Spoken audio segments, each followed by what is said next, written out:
Before the first cry that would make history, Wallachia lay under a low, steel-gray sky, the kind that presses on roofs and makes church bells sound like reluctant promises.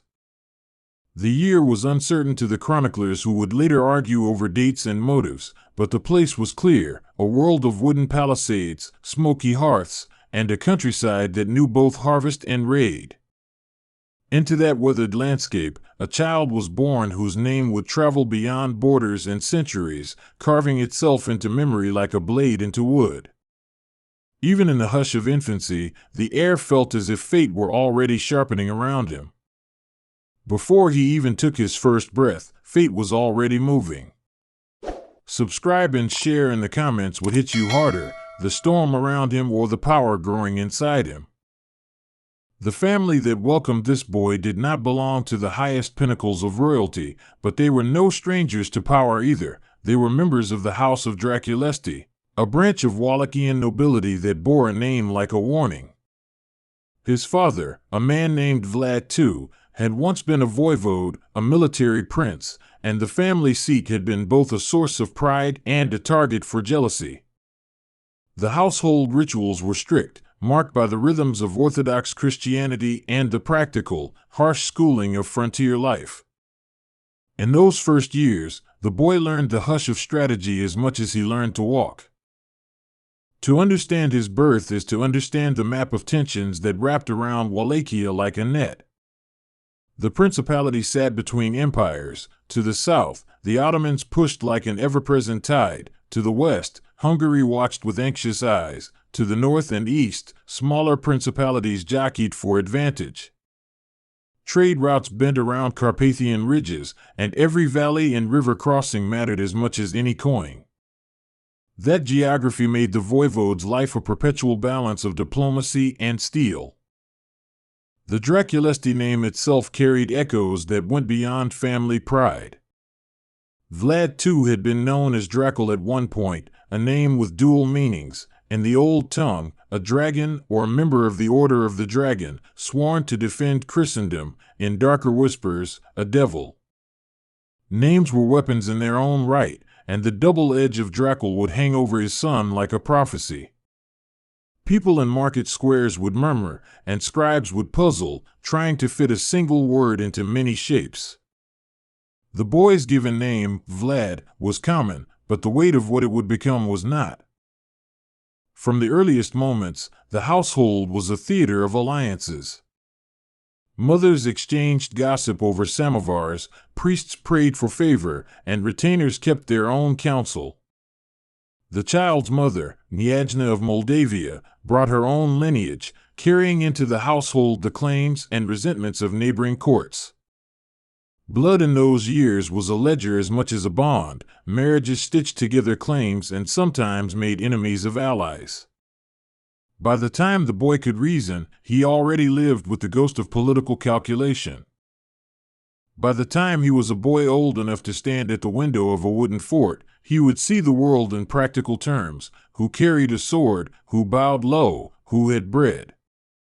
The countryside taught its small truths without sugar. A stranger at night might be a friend or a raider, and the weather could ruin a year's harvest in a week. Lessons of vigilance were not poetic, they were survival. The young Vlad absorbed them the way stone absorbs rain, quietly and irrevocably. But childhood in Wallachia was also threaded with ritual. Religious festivals transformed villages into brief, colorful worlds where the smell of lamb and burning tallow made the old stories feel immediate. Within the church, candles flickered on icons painted with faces that seemed to hold both judgment and mercy, and priests intoned the same prayers that had steadied families for generations. In that liturgical rhythm, young lives were taught to see their fortunes as part of a larger, divine weave. Vlad learned the names of saints and martyrs and also the cost of being chosen. The boy was not shielded from the darker side of power. His father, Vlad II, had navigated treacherous waters, sometimes siding with the Hungarians and sometimes making peace with the Ottomans, depending on which partnership would keep the borders safer that season. Such shifting alliances created grudges. Enemies were not abstract, they existed across dinner tables and in the sleeping quarters of those expected to be friends. This instability taught the young Vlad that loyalty could be as transient as smoke. When the echoes of conflict grew louder, the family's fortunes shifted like sand in a storm. Political changes could mean confiscated lands or an unexpected return to prominence. For children in noble households, such shifts were a form of education in uncertainty. One morning might bring the hum of hopeful diplomacy, the next might bring the distant, worrying clatter of armed messengers. The constancy of uncertainty pressed on young minds like a tutor. At a certain point, the boy's father made decisions that would steer the family's destiny toward peril. Vlad II aligned with factions that angered the Ottomans, a choice that would have consequences felt in homes and camps. To the south, the Ottoman Empire encroached with a force that was disciplined and vast, taking territories and making tributary states of many neighbors. Such pressure was a reality of the era, an unyielding force that reshaped borders and aimed its eyes at those who dared resist. If politics were a chessboard, loyalty was the piece most often sacrificed. In Wallachia, betrayal braided with survival so tightly that one often disguised the other, and familial bonds could be instruments rather than protections. The boy watched as adults whispered in corners, as servants packed quickly, as alliances shifted under the pretext of necessity. One learned, early, to read faces like open books and to look for the fissures beneath polite words. Then came the arrest and the hostage-taking that would alter him.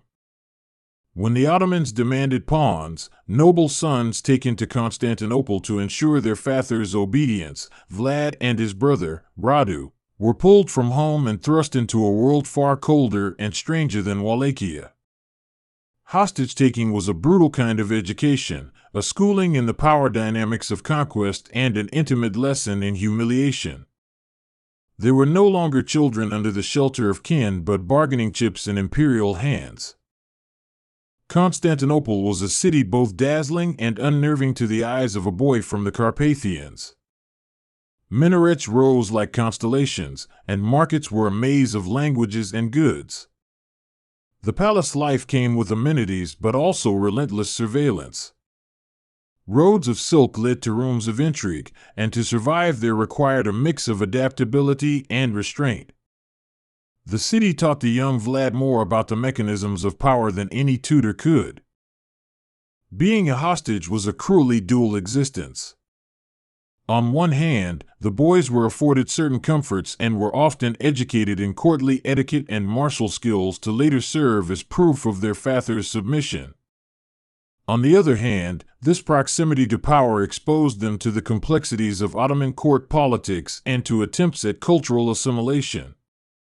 The experience cut into identity. Day by day, the foreign culture and religion did not simply surround them, it nudged at who they could become.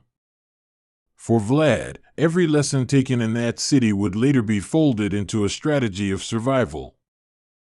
While in Ottoman hands, Radu and Vlad diverged in temperament and fate.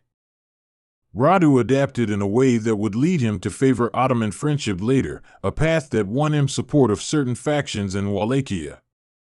Vlad, meanwhile, internalized a different resolve. Exposure to the empire sharpened his sense of what he had lost and what he might become if he ever returned. Their different reactions would be played out in later years as political realities rather than sibling quarrels. The sibling relationship would be a fault line in the region's history. Even as a captive, Vlad watched the instruments of administration and punishment. Ottoman discipline was efficient and unromantic. It taught methods and techniques for maintaining order across a sprawling realm. For a future ruler, observing how an empire held together its diversity, how it combined cruelty with bureaucracy, served as a kind of dark blueprint. Vlad understood that fear could be as powerful as loyalty when wielded with precision. The years in captivity were not merely formative in terms of observation, they were also a time of internal forging. When a boy is stripped of home and made to stand before foreign masters, a certain clarity comes, a narrowing of purpose into something hard and useful. He learned languages, manners, and the value of reading intentions as carefully as one reads a map. He began to imagine a path that would not simply return him to his father's seat but would transform the very nature of the power he would hold. News from home was like echoes across a valley, imperfect, delayed, and full of rumor. Vlad learned how to sift truth from speculation, a skill as practical as any taught in a sword class. He listened for the cadence of fear and hope, for the subtle cues that revealed whether a messenger spoke truth or spun a tale to curry favor. Such discernment would be crucial when he later relied on the rapid parsing of intelligence that winners must make. Eventually, liberation came in a form common to the politics of the time. His father and the delicate dance of alliances produced an opening, and Vlad returned not as a child but as a young man whose edges had been sharpened. The homecoming was complicated. He returned to a landscape where loyalties had shifted and where the methods of survival had already evolved without him. Returning meant not merely reclaiming property but navigating a transformed social terrain. It was as if he stepped into a room where the furniture had been rearranged while he was away. When he came back, he did not simply resume where he had left off. He carried the textures of Ottoman court life, the memory of being a pawn, and a simmering sense of injustice. Those feelings seeded a determination that would take shape in strict codes of conduct and an unbending approach to rule. He began to see governance as a craft that required hands hardened by purpose rather than softened by ceremony. Vlad's early experiences changed the way he viewed justice. In a land where law often bent to the will of those in power, he began to conceive of order as something that needed not only laws but visible consequences to back them. He imagined a state where fear could be channeled to create stability, where a ruler's decisions were enforced with a clarity that left no room for ambiguity.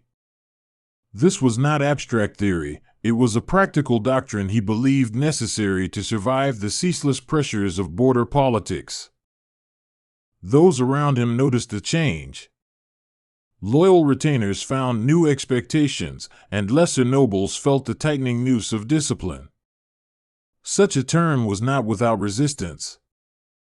Wallachian society was layered and conservative in its own ways. Men's power lay in alliances and local advantages, and a ruler who sought to centralize and impose uniform order threatened many vested interests. Tension like this was the breeding ground for the dramatic measures that would later define his rule. To grasp the man he would become, one must also understand the cultural memory of his land. Wallachia's history was one of raiding and reprisal, of shifting borders and reinforced fortresses, but also of songs that remembered heroes with a mixture of admiration and dread. Folk songs and tales turned violent acts into parables, framing brutality within the language of moral instruction.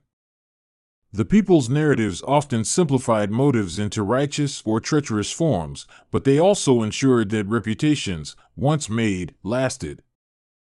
When Vlad finally ascended to the voivodeship, the act was less the culmination of a gentle inheritance than the result of relentless maneuvers, both diplomatic and martial. His claim came under dispute, and he had to seize it through alliances with some and the calculated defeat of others. He was not merely accepted, he made himself a ruler through a combination of political cunning and the deliberate projection of strength. Such beginnings set the tone for a reign that would be uncompromising. No ruler in that era could ignore the specter of factional nobility who viewed a strong central hand as a threat. Many boyars, the landed aristocracy, saw in Vlad's policies a direct attack on privileges they had long enjoyed. They resisted reforms meant to curb their power and limit their autonomy. For Vlad, such resistance was intolerable. He believed that the state's survival depended on overriding local power structures that fostered fragmentation. Wallachian life at the time was precarious, and the voivode's proclamations rarely pleased everyone. He instituted measures to consolidate tax collection, to regulate the use of military levies, and to punish banditry with unusual severity. These were not arbitrary acts, but calculated measures aimed at strengthening the central authority to withstand external threats. Still, for those who paid the price, the distinction between necessary firmness and needless cruelty was often blurred. Meanwhile, the Ottomans never lost interest. Their demands for tribute, recruits, and submission were constant pressures that shaped every decision in the principality. The voivode had to balance appeasement with resistance in a narrow window that allowed neither complacency nor outright defiance without risk. Vlad's regional strategy emerged from this pressure. He would refuse to be an easy vassal, but he would not be reckless enough to provoke total invasion. It was a dangerous tightrope. His methods for asserting order were severe and public by design. Vlad believed that terror could be a policy tool, useful not for its brutality alone but for its ability to deter crime and treachery before they happened. He staged punishments in ways that were intended to be seen and remembered, sending a clear signal that transgression would meet absolute responses. This tactic had the immediate effect of reducing certain criminal acts and dissuading bandits and turncoats, but it also seeded stories that would evolve into legend. Stories, once planted, grow and warp as they travel. Foreign ambassadors and local chroniclers wrote of Vlad's measures with different tones, some admiring the order he imposed, others horrified by his methods. Each observer filtered what they witnessed through cultural expectations and political aims. Over time, these accounts multiplied and became less about precise facts and more about impressions that increased in emotional charge with every retelling. The image of a ruler who used fear as governance fed both political purpose and rumor. To his supporters, he was the man who stopped lawlessness and kept the Ottoman horde at bay with swift, decisive action. To his enemies, he became a tyrant, a figure of cruelty who delighted in suffering. This duality made him both admired and feared inside and outside Wallachia. It is here that the seeds of myth began to sprout, intertwining with the reality of his rule. As the fearsome reputation grew, so did the complexity of his relationships with neighboring powers. He negotiated with the Hungarians, exploited divisions among the Ottomans, and sometimes made temporary truces with rival boyars to solidify his hand. Each diplomatic move had the potential to shift the balance in his favor or to unravel his hard-won authority. He learned to wield alliances like weapons, to be used when beneficial and discarded when dangerous. The Balkans in that era were a theater of shifting loyalties and sudden violence. It was a place where one man's victory became another's cause for grievance, and where a stable peace was always provisional. Vlad's approach was to make that provisional peace hinge on his own strength. He cultivated fear to deter nepotism and rebellion, seeing in terror a practical currency that could be spent to buy order. There is a crucial moral tension at the heart of his story. Can the maintenance of a fragile polity justify methods that some consider barbaric? This question is not merely historical, it echoes in discussions of statecraft and security across the ages. Vlad insisted that the alternative to harsh punishment was the slow erosion of the principality into lawless fiefdoms and foreign domination. Whether one agrees or not, that was the logic that guided many of his choices. Impalement became the shorthand of his rule in later narratives, but restraint in description is necessary to understand why such a method came to be associated with him. The practice of severe corporal punishment existed in many societies as a means to deter crime and rebellion, and in contexts of chronic instability rulers sometimes resorted to visible penalties intended to halt a spiral of lawlessness. Vlad's use of public, harsh punishments was as much about spectacle as about retribution. It was designed to mark a decisive boundary. To be clear, modern readers may recoil, but medieval rulers rarely shared modern sensibilities about proportionality. At the same time, it is important to separate later embellishment from the political reality. Chroniclers, especially those from foreign courts, often had agendas. An enemy's cruelty could be exaggerated to justify intervention, while a ruler's ruthlessness could be romanticized by friends.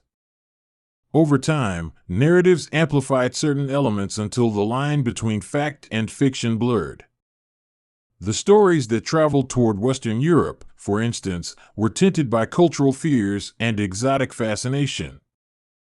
The translation of Vlad's deeds into myth did not happen instantly. It was a slow process of retelling, distillation, and augmentation.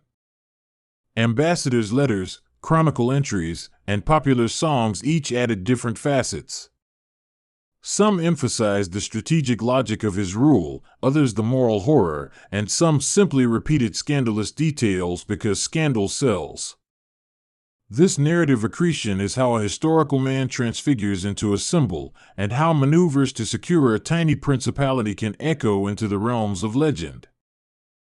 The legend of Dracula, most famously distilled by Bram Stoker centuries later, is not a direct retelling of Vlad's life so much as a transposition of anxieties from various sources. Stoker plucked certain motifs, foreignness, cruelty, nocturnal predation, and grafted them onto a Gothic stage, filtered through Victorian fears of the other. The historical Vlad provided raw material, not a script. Understanding the difference between source and adaptation helps to see how one man's reputation morphed into a mythic vampire figure. Yet the metaphorical pairing was not random. The name Dracula, with its connotations of dragon and devil, supplied a symbolic bridge between history and the supernatural. European storytellers found in that name an evocative cue that fit their narratives about monstrous rulers. Over time, the conflation became neat enough that popular imagination would conflate the two, Vlad the Ruler and Dracula the Night Predator. The myth, once complete, had a life of its own.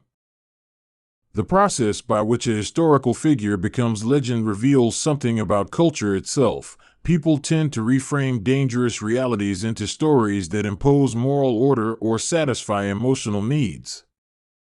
A ruler who inspires fear and awe can easily be recast as a creature of the night, because stories seek categories, hero, villain, monster, that make sense of complexity.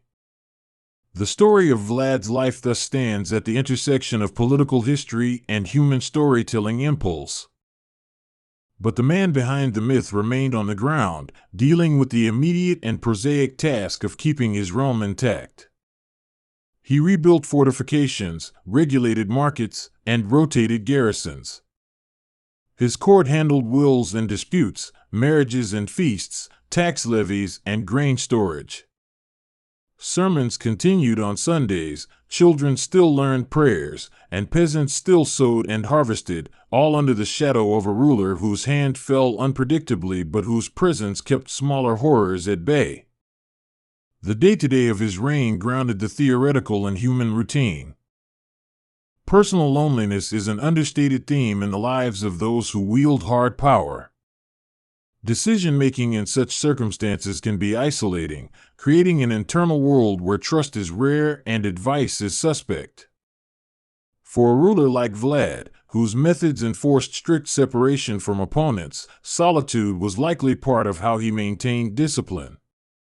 That solitude both strengthened his resolve and constricted his capacity for compromise.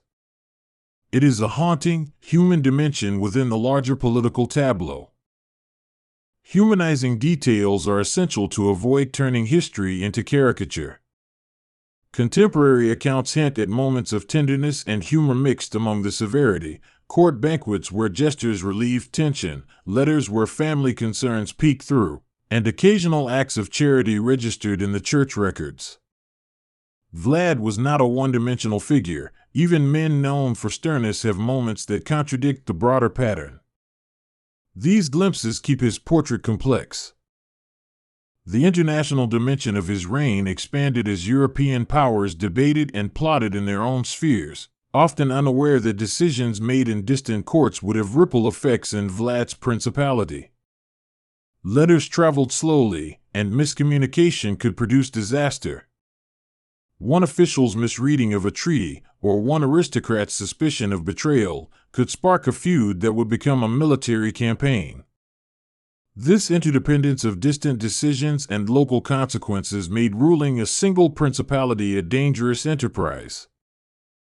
Throughout his life, Vlad showed an ability to utilize both surprise and spectacle in his politics. Parades, public punishments, and sudden changes in policy all served as ways to keep opponents uncertain and followers attentive. These actions were not simply cruelty for cruelty's sake, they were tools for controlling perception. In an era where news traveled by word of mouth, perception often equaled reality. In time, intrigue layered upon intrigue.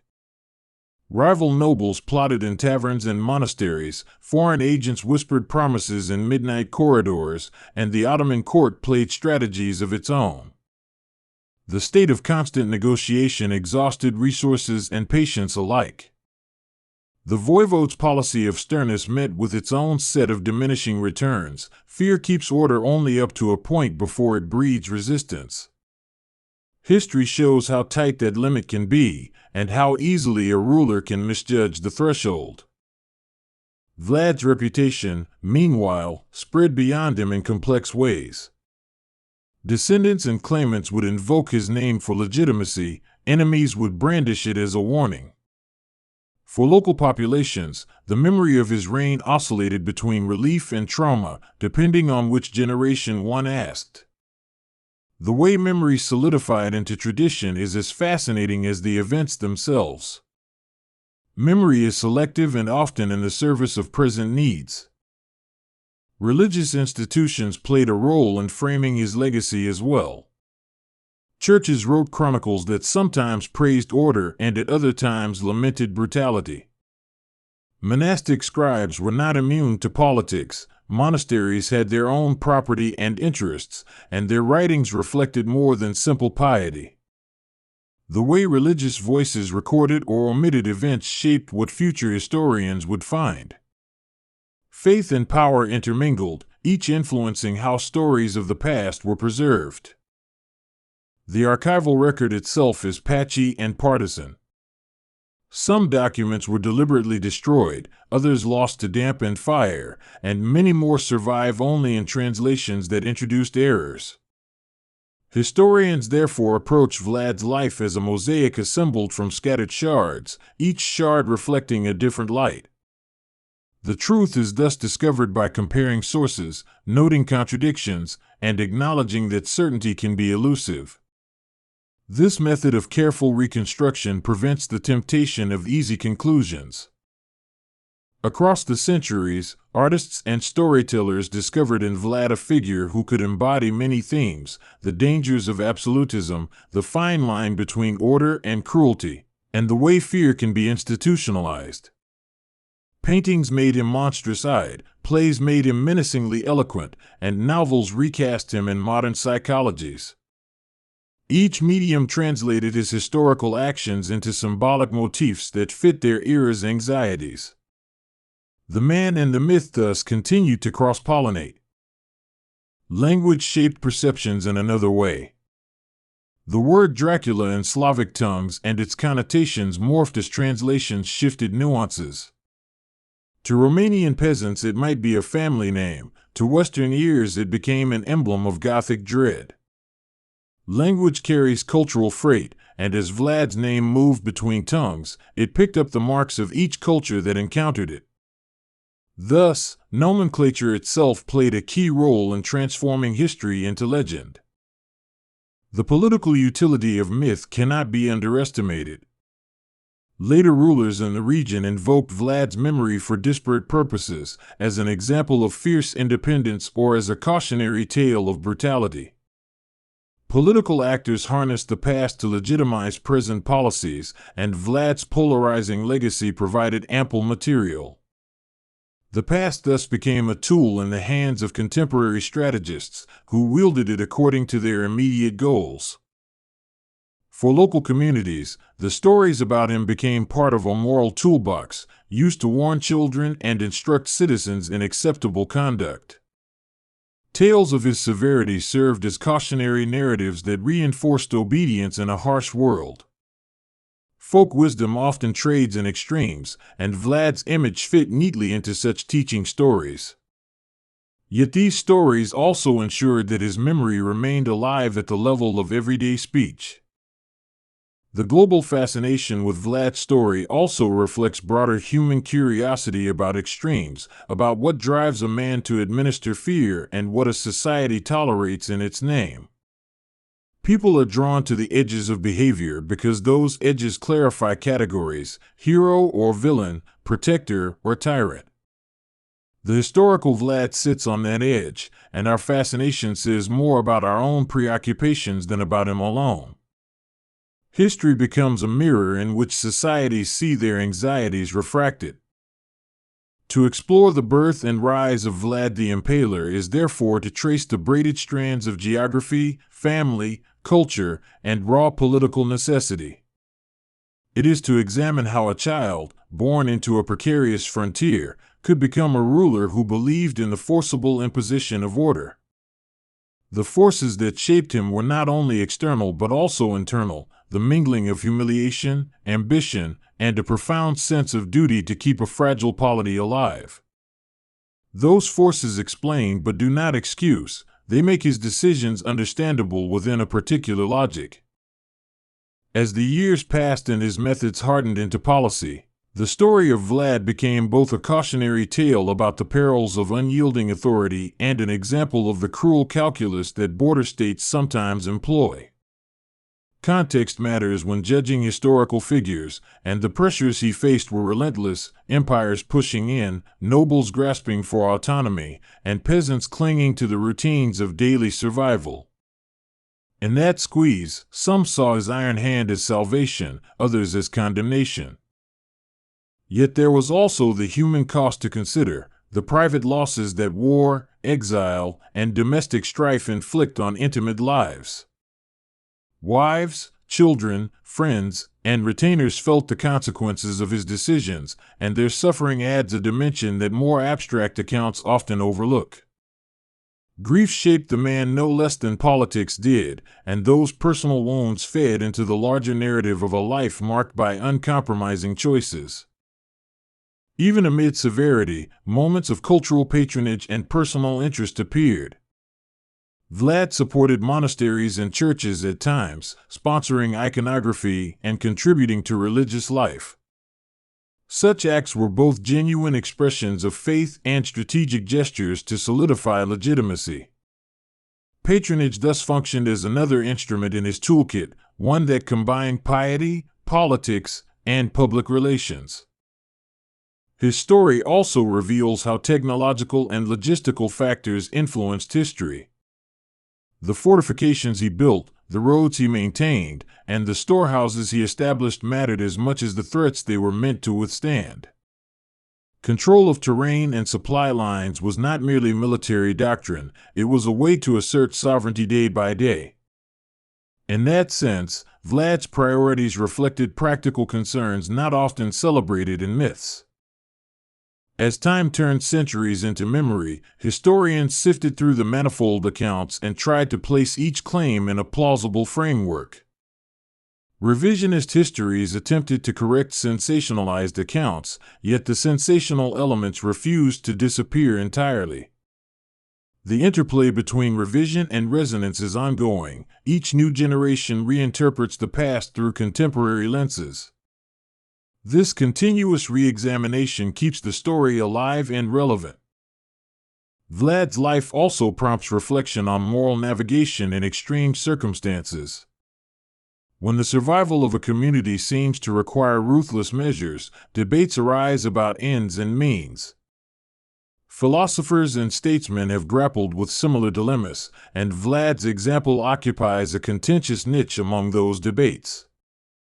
The discussion is less about historical absolutes than about the enduring tension between security and liberty.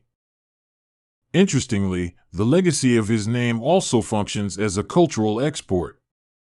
Literature, film, tourism, and folklore reinvented him across countries and centuries, turning a prince of Wallachia into an international symbol. Tourism boards in modern Romania grapple with how to present the past. Should they highlight the brutal facts, the strategic necessities, or the allure of myth? How one chooses to market history speaks volumes about contemporary values. The transmission of his story across time also reflects the human hunger for narratives that reconcile paradoxes.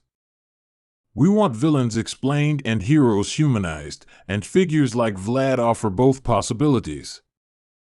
His life resists simple moral classification precisely because he did not act out of a single motive, and because the world he inhabited rewarded and punished complexity. That resistance frustrates us, but it also holds a mirror up to our own contradictory impulses. Political rivals continue to exploit his memory, sometimes overstating his cruelty to justify external intervention, at other times romanticizing his firmness to justify repression. The past thus served as both a sword and a shield, depending on who wielded it. This instrumentalization of history reveals the pliability of memory in the hands of power. The modern reader or listener who engages with Vlad's story must therefore be attentive to layers, the immediate actions, the political logic, the cultural filters, and the later reinterpretations. A holistic approach refuses to reduce him to a single narrative. It acknowledges horror and pragmatism, admired order and condemned methods, private sorrow and public spectacle, all at once. That complexity is the hallmark of historical truth.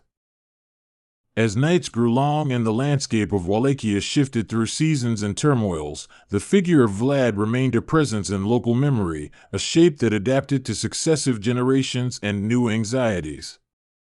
His name became an anchor in stories about power, warning, and survival.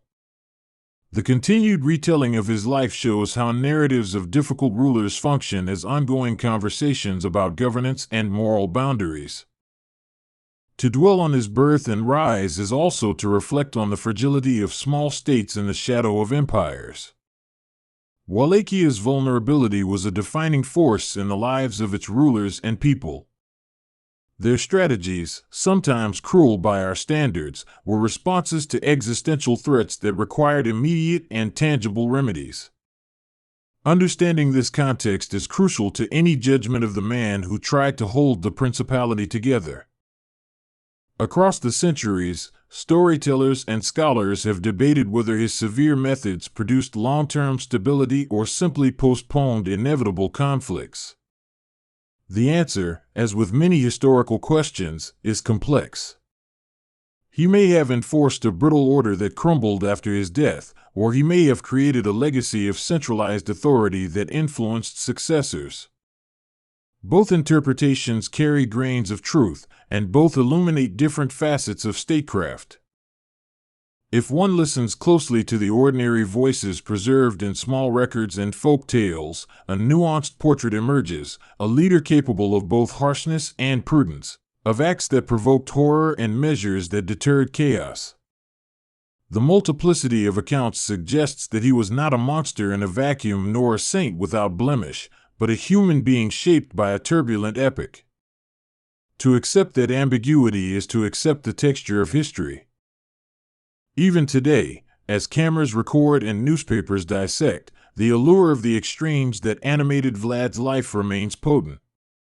Modern readers are fascinated by the radical solutions leaders sometimes choose in times of crisis. We both admire their decisiveness and fear their authoritarian bent.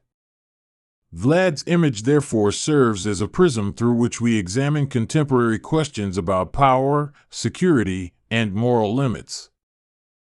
When we place his birth within this long arc, the human story comes into focus, a child born into a volatile world, educated by hardship, hardened by captivity, and forged by the necessities of a borderland polity. His methods grew from those conditions, and his memory grew from the stories that people told about him. The life of Vlad the Impaler thus stands as a striking example of how conditions shape choices, and how choices, in turn, shape memory. Ultimately, examining the birth and rise of Vlad prompts us to look at the ways communities survive under pressure and how leaders sometimes cross moral thresholds in pursuit of security. His life does not offer a simple moral lesson, but it does pose persistent questions about leadership and human resilience. By listening to the layered accounts, we engage with the past's complexities and with the enduring dilemmas of governance. History rarely offers tidy endings, and Vlad's story is no exception. Even after he left the scene, debates continued, songs persisted, and historians argued. Memory refused to close into a single book. Instead, it remained a conversation across time. In that ongoing dialogue, the man born in a Wallachian house long ago still speaks to us, not as a relic but as a prompt to ask hard questions about power, consequence, and the cost of survival. The story opens on the edge of Europe, where the Danube bends like a dark arm against the land and the Carpathians rise like teeth of an old beast. In the mid-15th century, this narrow, shifting frontier was the meeting place of empires, a place where ambitions and fears collided in cold mornings and burning summers. Here, in the principality called Wallachia, a prince was born who chose vengeance as his instrument and terror as his language.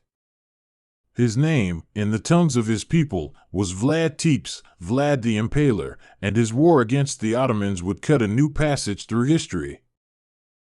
To understand why Vlad's war took the shape it did, you need the map and the times.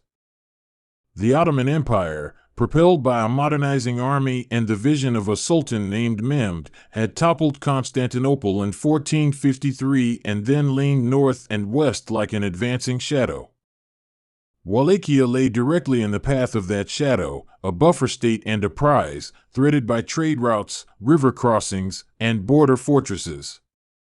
The principalities of Eastern Europe were small and fractured, ruled by boyars who thought often of their own power before that of the state, and by princes who had to balance the threats of larger neighbors with the demands of their own nobles. War was coming to a world of fear and ambition. Subscribe and tell us in the comments if you side more with the might of Mehmed's empire or the stubborn will of Vlad's people. Vlad's family had been woven into the politics of the region for generations. His father, Vlad II Dracula, was a man who had learned to dance with great powers. He took the name Dracula when he joined the Order of the Dragon, a knightly order pledged to resist Ottoman expansion. That title would cast a protective shadow but also a heavy burden. When Vlad and his younger brother Radu were taken as hostages to the Ottoman court as part of a political bargain, the ties between Wallachia and the Sultan's realm became intimately personal. Hostage is a soft word for what their childhood became. Sent to the court in Adrianople and later to the shadow of Constantinople, the two boys lived among Turks, Greeks, and Europeans, learning languages and manners, absorbing both refinement and ruthlessness. Vlad returned to Wallachia with a cool, hard education in politics and power. He had learned the ways of courts and armies, the rhythm of diplomacy, and the smell of iron used to secure obedience. These lessons would shape his reign, and when he finally grasped the reins of his principality, his policies bore the unmistakable print of someone who knew how empires demanded submission. Vlad's relationship with the Ottoman world was not simple. He had lived there, spoken the language, and endured humiliation. He had watched the Sultan's armies move with terrifying efficiency, their cavalry and janissaries trained in a manner that made the Ottomans seem almost unstoppable. And yet, he returned to Wallachia with a fierce commitment to its autonomy, to the idea that his land should not bow to the crescent unless forced to its knees. He believed in a kind of sovereignty that had psychological as well as political dimensions, a sovereignty enforced by fear and by swift, visible justice. His enemies within Wallachia were as dangerous as the sultans beyond the Danube. The boyars, the great landowners and local leaders, often sided with whoever promised them the most advantage.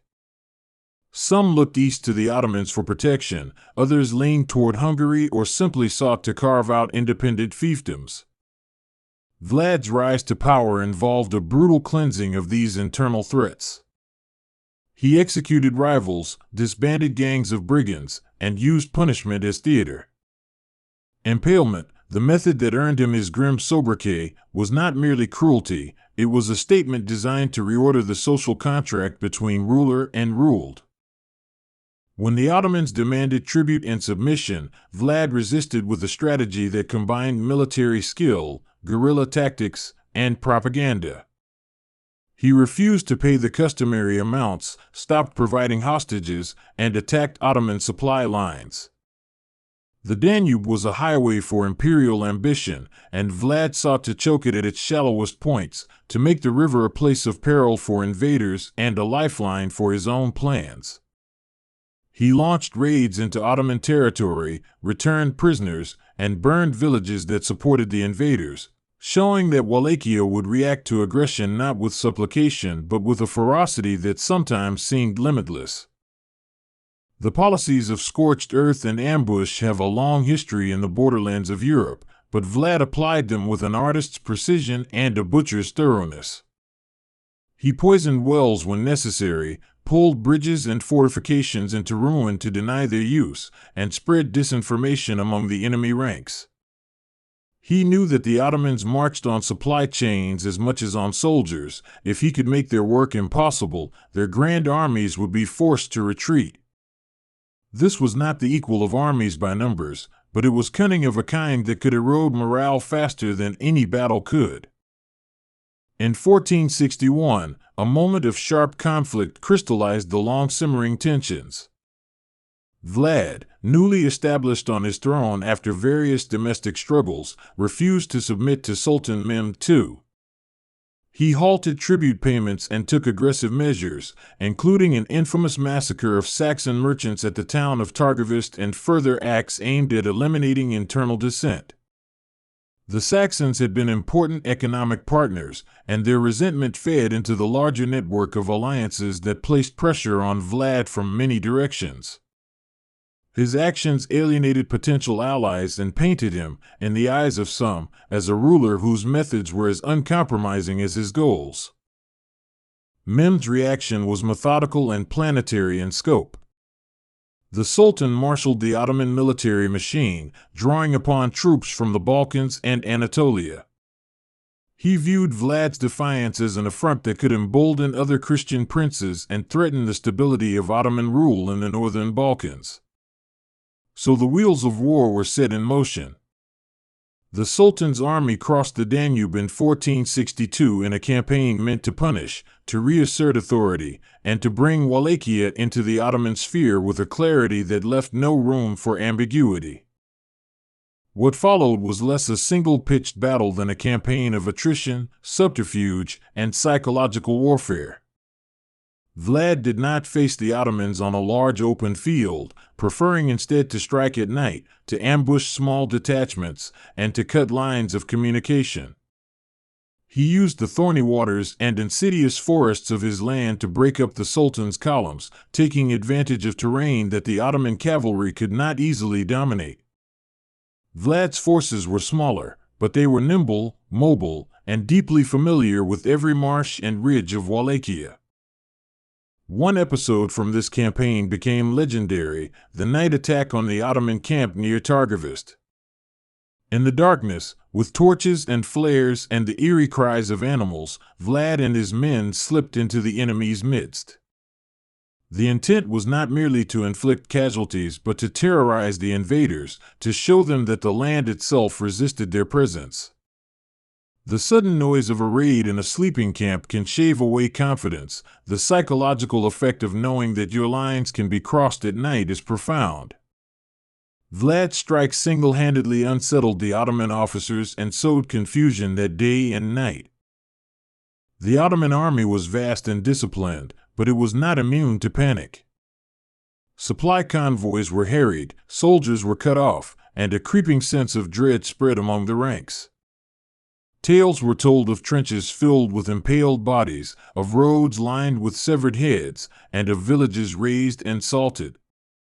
At the same time, Vlad's reputation as a ruler who exacted extreme punishments grew in the opposite direction among his own people.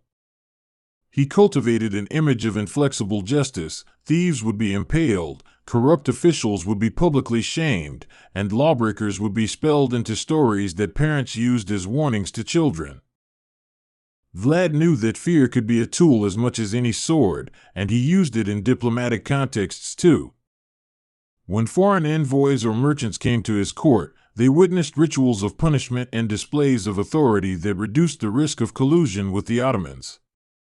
In a market where loyalties were fluid and personal gain often guided political choices, visible demonstrations of the prince's power could prevent plots from taking root. The spectacle of punishment was not merely punitive, it was preventative. But spite and spectacle have costs. Saxon merchants and neighboring rulers began to look elsewhere, and some of the Wallachian boyars conspired with the Ottomans to remove a prince who had become too unpredictable. In the end, alliances shifted. Vlad would be betrayed by some of his own, a theme that runs sadly often through the annals of this borderland. His harshness had cleansed many threats, but it had also made enemies inside the house, the men whose patronage and wealth mattered when support was needed most urgently. Captured and betrayed, Vlad found himself on the wrong side of fortune. In late 1462, after a campaign that took both sides to the limits of endurance, he was forced into flight. The Sultan's campaign had not ended in a complete conquest of Wallachia, but it had weakened the prince, and his hold on power slipped. He fled into the mountains, to the protection of Hungary, seeking an alliance with Matthias Corvinus, the Hungarian king who had his own reasons to counter Ottoman ambition. The politics of the region formed a complex lattice: Hungary, Moldavia, Transylvania, the Saxons, the Ottomans, all were enmeshed with interests that twisted and turned. Matthias Corvinus was a monarch who had forged his power with both arms and ink. He was pragmatic, willing to back a Wallachian prince when it served his broader aim of curbing Ottoman advance. Yet he was cautious. Supporting Vlad meant risking direct conflict with the Sultan, and the king calculated each move with the cold eye of a strategist. For his part, Vlad tried to present himself as an indispensable ally against the Ottoman tide, a man who could make the difference on the Danube frontier if given the resources to hold his ground. This alliance was fragile. Vlad's presence in Hungary was not always welcome. He was a living reminder of the consequences of refusal to bow to the Ottomans, but also a potential provocation. Diplomacy in these years required a delicate choreography of promises, hostages, and assessments of power. A single misstep, one ill-timed raid or a betrayal by a boyar, could collapse an alliance overnight. Vlad was acutely aware that his own return to power would require a choreography of violence, cunning, and political capital. When he did return to Wallachia, it was as a man who had been honed by exile and imprisonment. He used the support he could marshal, struck at his rivals, and reasserted his authority with renewed vigor. The Ottomans, meanwhile, had not forgotten their humiliation in the night raids nor the stubbornness of a prince who refused to be turned. Mehmed II launched further punitive actions designed to make an example of rebellious vassals. These actions scarred the land, and the cycle of retribution deepened. Throughout these conflicts, logistics and terrain were as decisive as valor. The Danube, the Carpathians, and the dense forests of Moldavia shaped every campaign. Armies had to cross frozen rivers or wade warm marshes. They had to pause at fortresses carved into steep headlands and to contend with supply lines that could be cut by a handful of determined men. These geographic realities gave advantage to those who knew the land intimately. Vlad, who spent his life moving between mountain passes and river crossings, weaponized that familiarity in ways the Ottomans struggled to match. Yet even with tactical brilliance, the balance of forces favored the empire. The Ottomans could replace losses, raise new units, and draw upon resources from a vast territory stretching from the Balkans to Anatolia. Vlad's ferocity could slow them, harass them, and make campaigns costly, but it could not, on its own, uproot the Sultan's strategic aims. So the conflict became one of endurance: who could outlast whom, who could maintain support among nobles and peasants, and who could keep the stream of supplies and soldiers flowing while the opponent's sources dried out. One of the more astounding features of Vlad's strategy was his manipulation of perception. He curated terror not merely through bodies but through stories. Messengers spread tales of entire villages impaled or of roads lined with skulls. These stories traveled faster than armies and had an effect both on enemy morale and on the calculations of neighboring powers. If a commander fears walking into a field of terror, he will hesitate. Hesitation breeds disorder, and in disorder an evenly matched battle can tip toward the smaller but more resolute force. Vlad also engaged in a kind of legalism that read like an extreme code. He issued laws that regulated everything from theft to perjury, and his penalties were public and severe. To the peasant who lacked recourse, this clarity had an appeal. The prince was not a remote noble, he was a sovereign who intervened. To the merchant or the noble who traded in corruption, it was a nightmare. The code constrained the kinds of plotting that had often undermined rule in Wallachia. Yet his reliance on violence to enforce law created a brittle order, one that could be toppled by a combination of external pressure and internal intrigue. In the wider European imagination, Vlad's wars against the Ottomans took on symbolic dimensions. To Christians in the region, his defiance was heroic in some quarters, a last stand against a surging power. To the Ottomans, he was a troublesome vassal whose punishment would discourage others. To Western chroniclers, unaccustomed to the savagery of the borderland, his name took on a monstrous quality, wrapped in sensational reports and outrage. The accent of history shifted according to the pen that wrote it. Some described worstful cruelty, others recorded necessary severity. The truth sat somewhere in between, a complicated knot of survival, ambition, and culture. One should not mistake theatricality for weakness. Vlad's psychological warfare was effective because it was a deliberate form of policy. When he impaled adversaries along the main routes, he sent a message to passing soldiers, merchants, and peasants: there is a price to collaboration, and the price will be displayed. Visibility, not anonymity, was his method. A ruler who governs by hidden traps might be feared briefly. A ruler who lays his retribution along public roads creates an architecture of fear that counts on memory as an enforcement mechanism. In military terms, Vlad's forces practiced a sort of asymmetric warfare long before the term existed. They relied on small unit actions, rapid strikes, and a deep knowledge of the local environment. They could not confront Ottoman field armies head-on and win by numbers, so they unmade the logistics that modern armies required. They attacked supplies, they burned forage, and they struck isolated units. Victory, in this context, was measured not merely in territory but in the enemy's willingness to sustain operations. When the Sultan's army could no longer feed itself, or when disease and desertion spread through the ranks, a campaign lost coherence regardless of victories and skirmishes. The campaign between Vlad and Mehmed culminated in an image that would echo for centuries: the impaled corpses stretching along the road, a panorama of stakes that was as shocking as it was intentional. This was not mere savagery for savagery's sake. It was a carefully calculated message to an empire that understood the language of spectacle. The Ottomans were culturally attuned to displays of authority, and Vlad turned that expertise against them, showing that he too could manufacture awe and horror when needed. Such measures, however, did not win universal respect. Among the Western European courts, many governors and clerics saw Vlad as an outlaw prince, someone who had broken the civilizational norms of his age. They could not fully fathom that his brutality might also be the instrument by which a small realm preserved its autonomy in a brutal era. The dichotomy, Vlad as necessary tyrant versus Vlad as monstrous outlaw, would define much of how history remembered him. Later retellings would lean toward one side or the other, but contemporaries saw both necessity and atrocity in his acts. As months turned to years, the war wore on.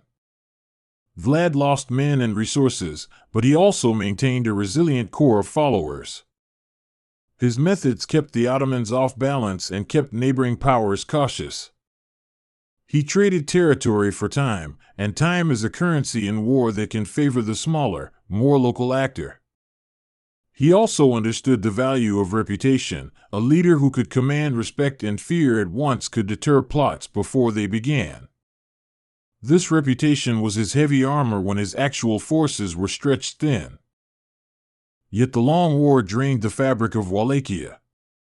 Fields burned, towns emptied, and many of the civilian population suffered between the hammer of imperial ambition and the anvil of defensive ruthlessness. The people of the frontier paid a steep price for the strategic independence their prince sought to secure. In this sense, Vlad was both protector and tormentor, a ruler whose methods preserved the state at a cost in human suffering that was staggering by any measure. The Ottomans, for their part, adapted. They improved supply security, adjusted tactics to counter surprise attacks, and learned from the raids that had humiliated them. Adaptation is the hallmark of a powerful military system, and the Sultan's forces slowly found ways to mitigate the damage of Vlad's guerrilla war. Yet each adaptation was expensive and delayed further campaigns deeper into Europe, which had strategic consequences for Mehmed's longer-term plans. The Sultan might win engagements, but he could not do so without paying dearly. At the heart of this conflict lay different conceptions of sovereignty. The Ottomans viewed Wallachia as a vassal territory within a hierarchical imperial order, obliged to pay tribute and provide troops. Vlad viewed it as a realm whose autonomy was non-negotiable, a principality that owed fealty only on terms dictated by its ruler. Clash followed clash when these fundamental political imaginations met. Vlad's resistance was thus not merely personal vendetta but a statement about what it meant to rule and to submit in a world of larger empires and fragile borders. There were moments of diplomacy between the edges of the sword. Envoys moved back and forth, treaties were proposed and broken, and gifts changed hands as much to open doors as to close wounds. The art of negotiation in this era included threats, bribes, and carefully crafted lies.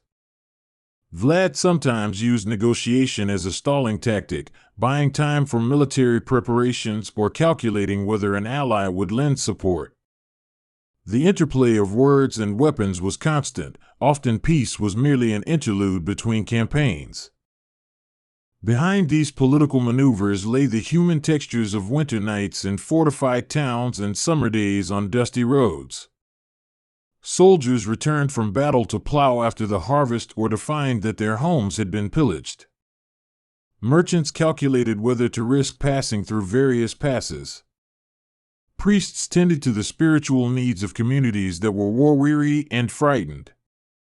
Vlad's presence reconfigured daily life. The ordinary rhythms of a peasant's year, sowing, harvest, wedding, now had to account for the chance of a sudden raid or a punitive expedition.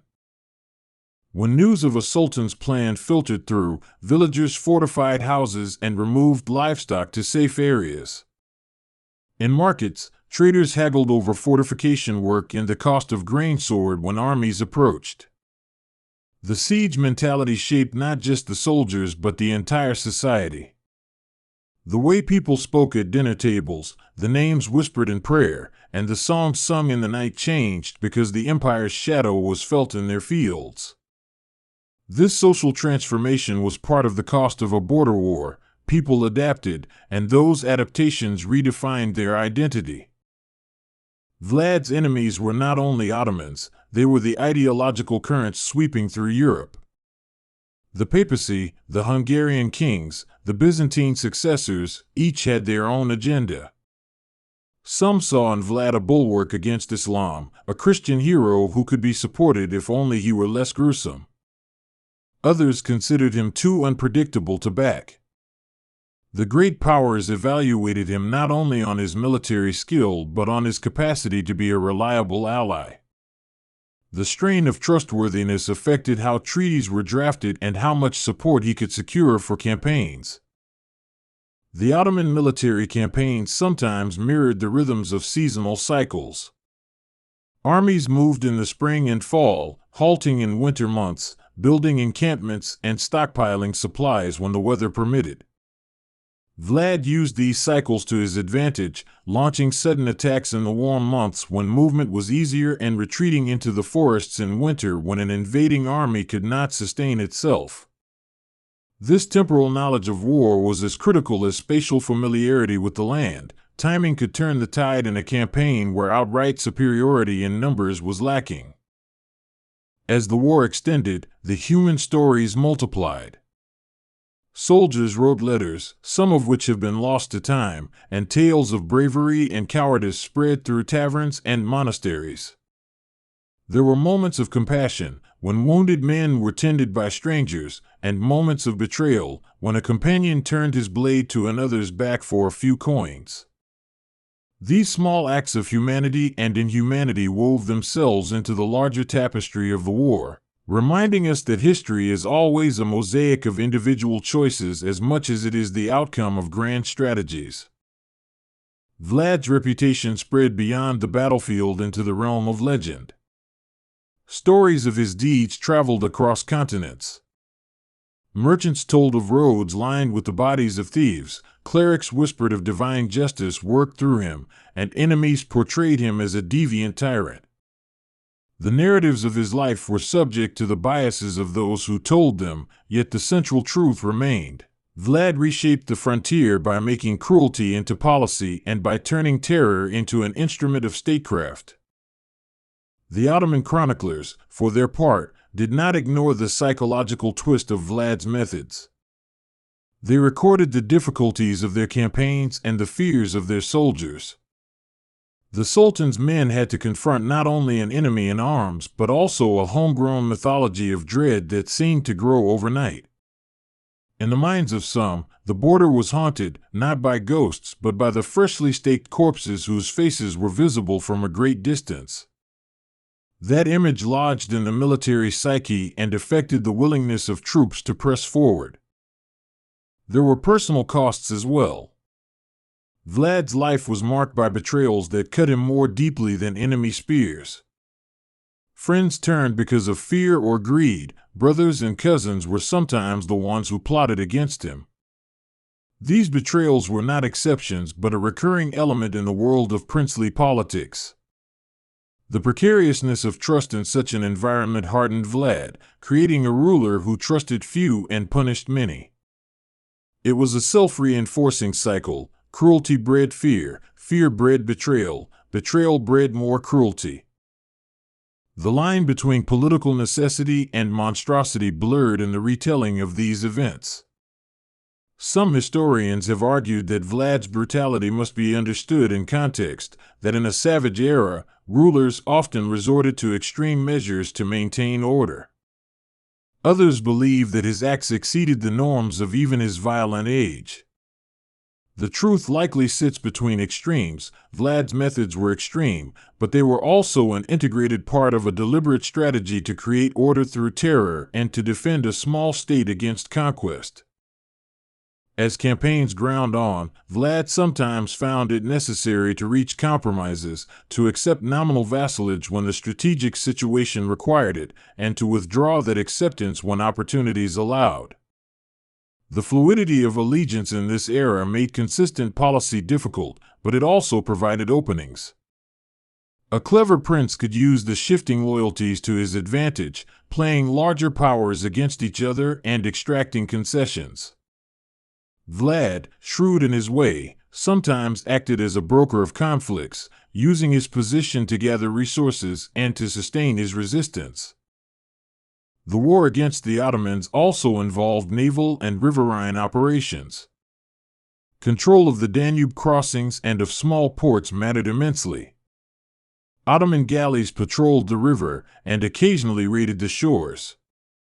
Vlad's men countered with river ambushes and by fortifying key crossings. Control of the waterways could determine supply routes and influence the speed at which armies could move. This aspect of the conflict is often overlooked in dramatic retellings, yet it was crucial to the logistics that sustained or broke campaigns. During these years, Wallachia saw intermittent prosperity when the border cooled and trade resumed, and deep deprivation when campaigns flared. Merchants who traded in grain, salt, and livestock prospered in peacetime but sank in wartime. The sheep and oxen that were the economic backbone of peasant life were often requisitioned by armies or stolen by bands of marauders. This alternating cycle of boom and bust created social strains that fed into political instability and the kind of desperate acts that made Vlad's retribution seem, at times, necessary to restore order. Religious institutions were not immune to the pressures of the war. Monasteries offered sanctuary to refugees and sometimes became repositories for wealth that needed protection. Clerics were called upon to sanctify victories and to console the bereaved. The Orthodox Church in Wallachia had a complicated relationship with the prince. While Vlad needed the church's moral authority, his acts of severity occasionally put him at odds with the clerical leadership. Their support or reluctance mattered, because spiritual legitimacy anchored the prince in the popular imagination. In one of the war's most picturesque episodes, Vlad staged a ruse that showed both his daring and his theatricality. He ordered a small garrison to occupy an isolated tower and to leave it visible from the road in order to bait an Ottoman patrol. When the patrol approached, believing they had cornered a mere handful of men, a larger Wallachian force sprang out from concealed positions, ambushing and overwhelming them. It was the kind of cunning strike that punctuated his campaigns, small, cold-blooded operations that produced disproportionate results in morale and material. Yet not every gambit succeeded. A failed night attack or a poorly timed assault could yield heavy losses and erode the confidence of even the most loyal followers. The costs of failure in this brutal theater were immediate and severe. Men hungered, fortresses weakened, and the political credibility of the prince faltered. The thin margin for error in Vlad's strategy was a constant gamble. The record of his victories is matched by accounts of reversals, reminding us that his war was one of precarious balances rather than unbroken triumphs. Across Europe, reactions to Vlad's war were filtered through local interests and prejudices. Some states praised him for fighting the Ottomans, others condemned him for his terror tactics. His image was thus a palimpsest, overwritten by successive chroniclers and commentators. The lens through which we view his acts depends on which narrative one chooses to follow: the nationalist hero resisting Islam, the tyrant whose cruelty exceeded his necessity, or the pragmatic prince using all tools at his disposal in a brutal age. More than military victories or defeats, Vlad's war transformed how states in the region negotiated survival. He forced both neighbors and great powers to reconsider the costs of empire and the value of autonomy. The Ottomans learned that certain vassals could be driven to desperate measures, while European states saw that small principalities could, under certain leaders, mount stubborn resistance. This tactical resistance slowed Ottoman consolidation and gave breathing room to other states, a delay whose consequences rippled across subsequent decades. The human drama of wartime also produced stories of small compassion that cut through the broader brutality.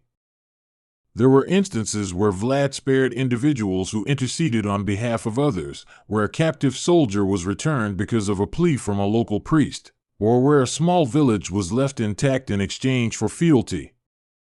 These acts were pragmatic in part, The prince preserved goodwill where it lent him advantage, but they also reflected the uneven moral landscape of the time, where mercy and cruelty could coexist in the same ruler.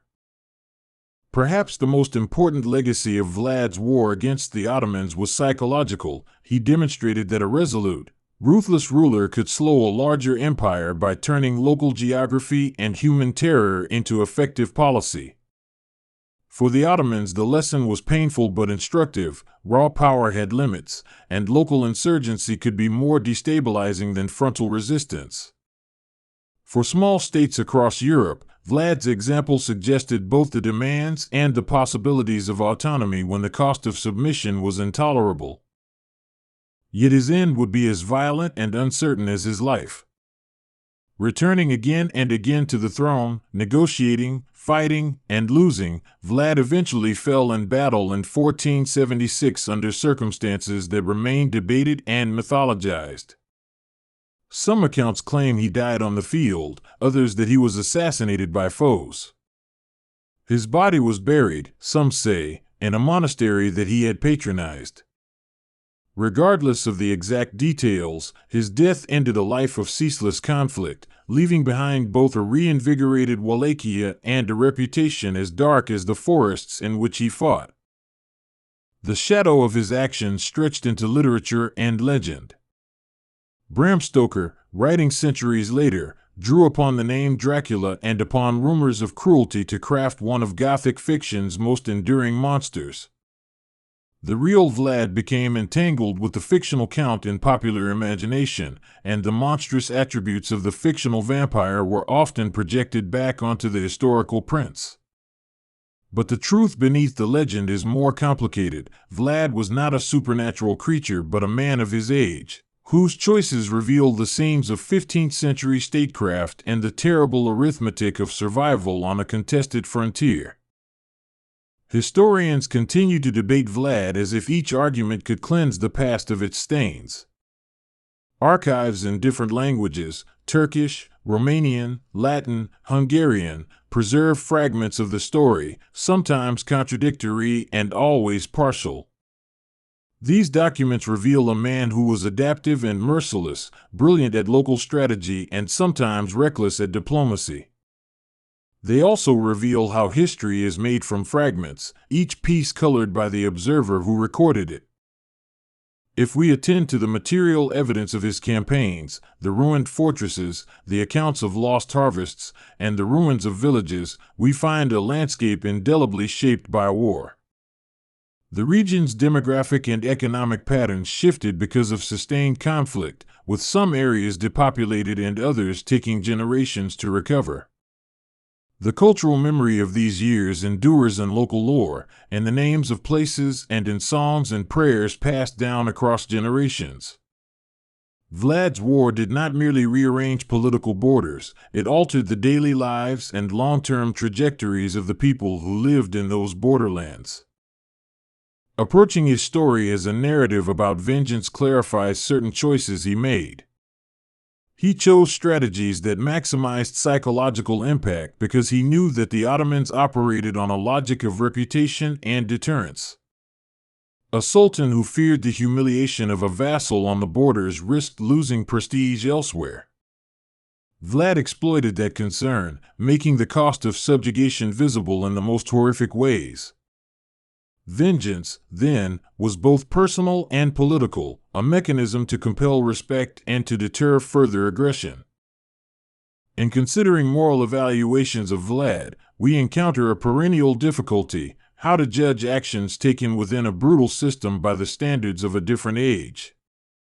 Modern sensibilities recoil from impalement and public executions, yet these acts were part of a punitive vocabulary available to rulers across medieval Europe, though not always so theatrically employed.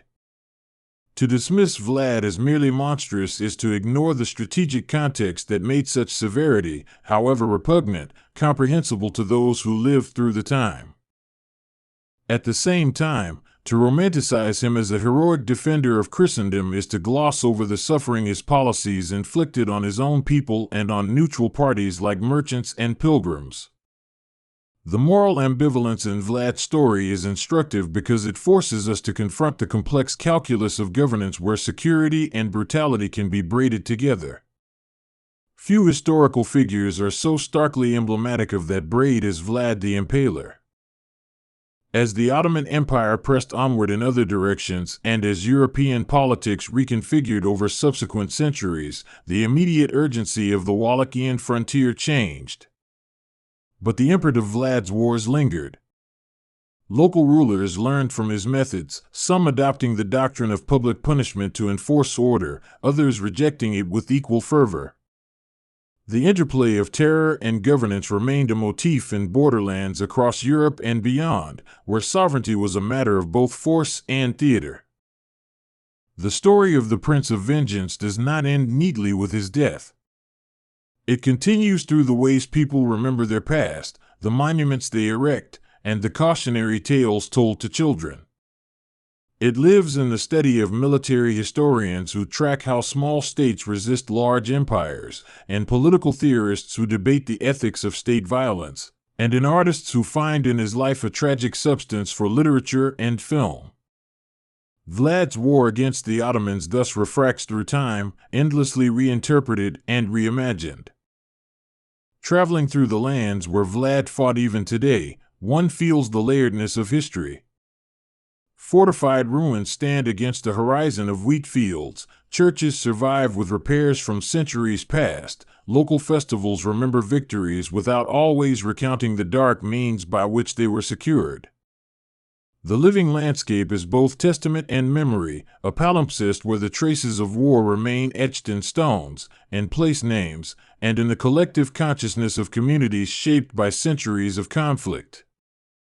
In the final accounting, the war between Vlad and the Ottomans is less an isolated tale of atrocity than a window into the brutal politics of an age when empires collided on the peripheries. The prince's methods were extreme, but they were also a kind of craftsmanship in the art of survival, a blueprint for how a determined ruler could resist a more powerful adversary by making conflict costly and unpredictable. He turned personal grievance into public policy and used terror as a form of deterrence, changing the calculus of imperial expansion along a critical frontier. To listen closely to this story is to understand that history rarely presents heroes and villains drawn with clean brushes.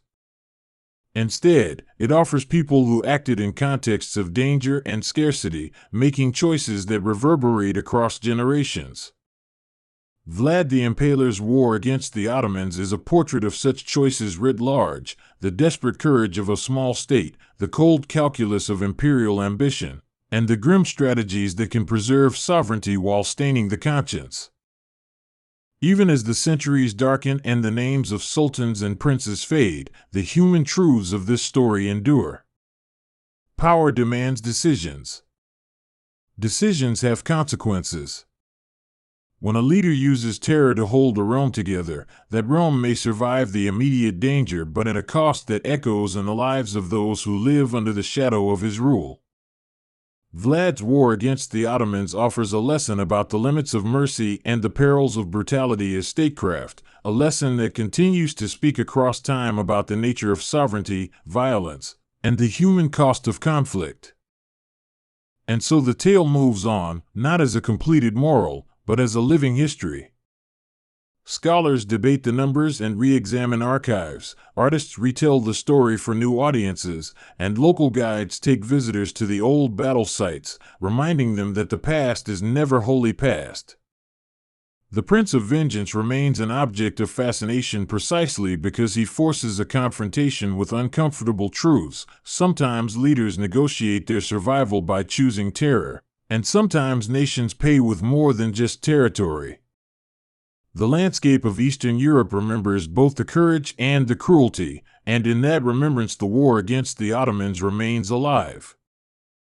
The river Danube continues to flow past those lands, as indifferent to human dramas as any great river, carrying silt and memory downstream.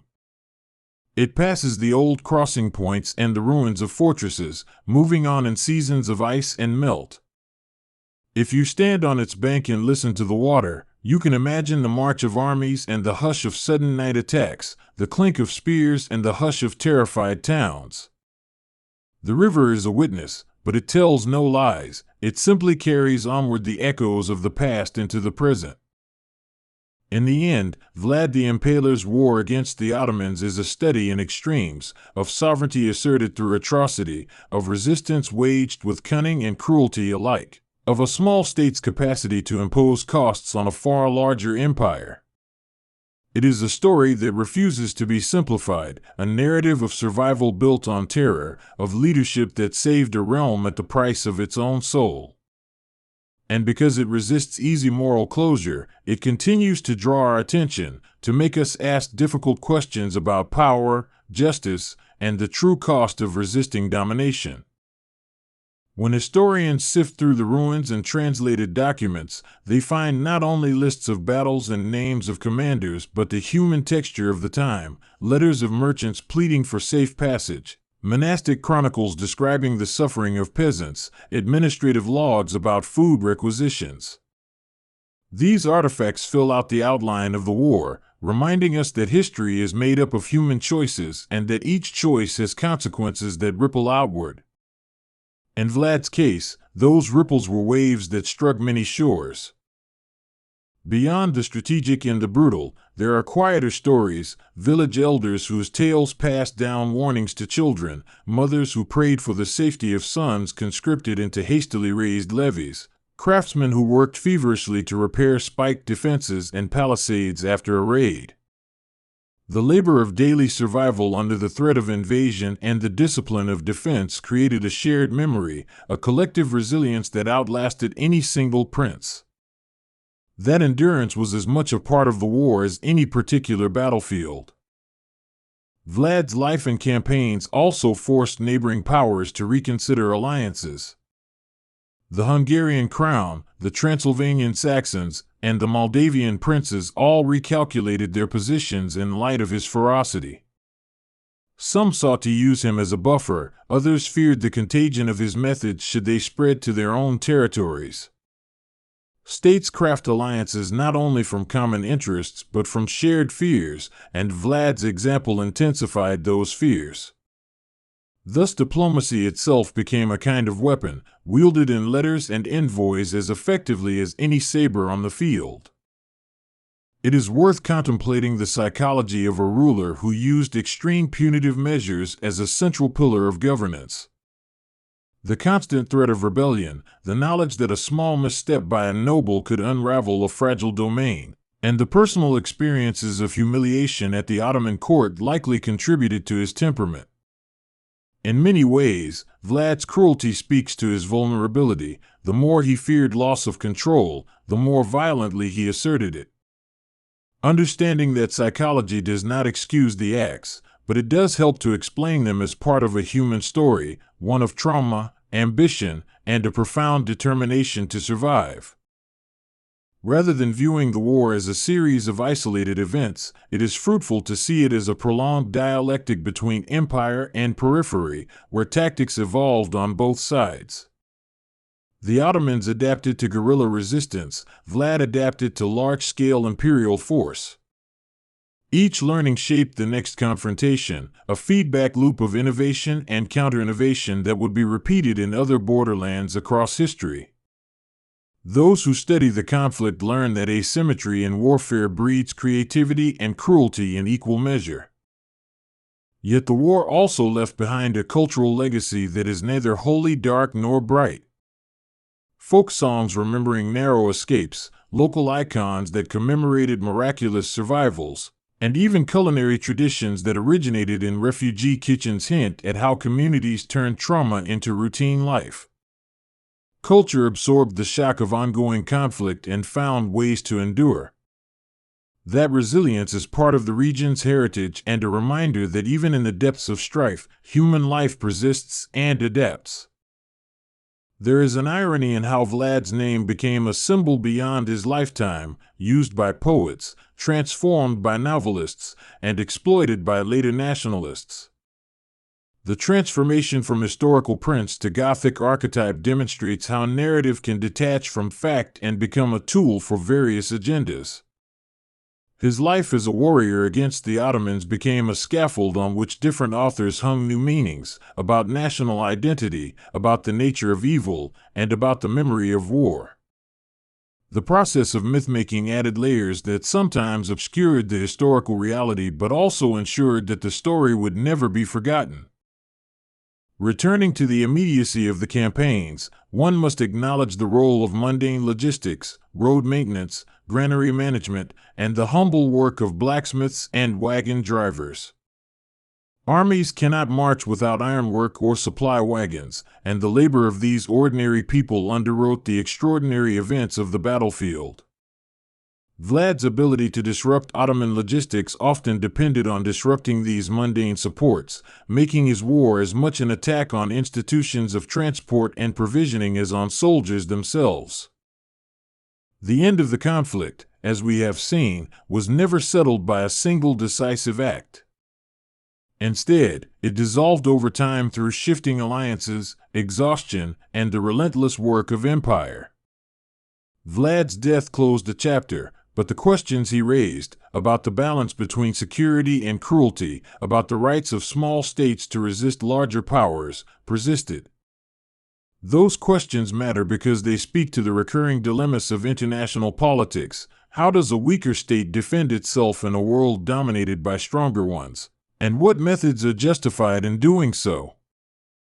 On the ground, the ruins and records of the time continue to be unearthed and reinterpreted. Archaeologists discover layers of burned stratum where fortresses once stood. Archivists find marginal notes and treaties that reveal the anxieties of mediating powers. Each new find slightly alters our picture of Vlad's war and the Ottoman response. The historiography evolves with each discovery, reminding us that our understanding of the past is dynamic and ongoing. Listening to the story of Vlad and the Ottomans today, one must balance moral judgment with historical empathy. The past is a foreign country in which rules differ from our own, yet we are not excused from moral reflection. We must ask not only what worked in a strategic sense, but also at what cost. Vlad's tactics preserved Wallachian autonomy in the short term, but they left a legacy of trauma that rippled across generations. We weigh the value of survival against the price paid by those who lived through the terror. There is also a broader lesson about the nature of resistance. Small states have recourse to strategies other than direct confrontation with superior foes, diplomacy when possible, guerrilla tactics when necessary, and the cultivation of alliances. Vlad combined all these strategies but did so in a way that prioritized deterrence through spectacle. That choice was effective in certain moments but perilous in the long run because it delegitimized him in the eyes of some allies and made internal cohesion difficult. To tell the story of Vlad's war is also to tell the story of a landscape marked by human will.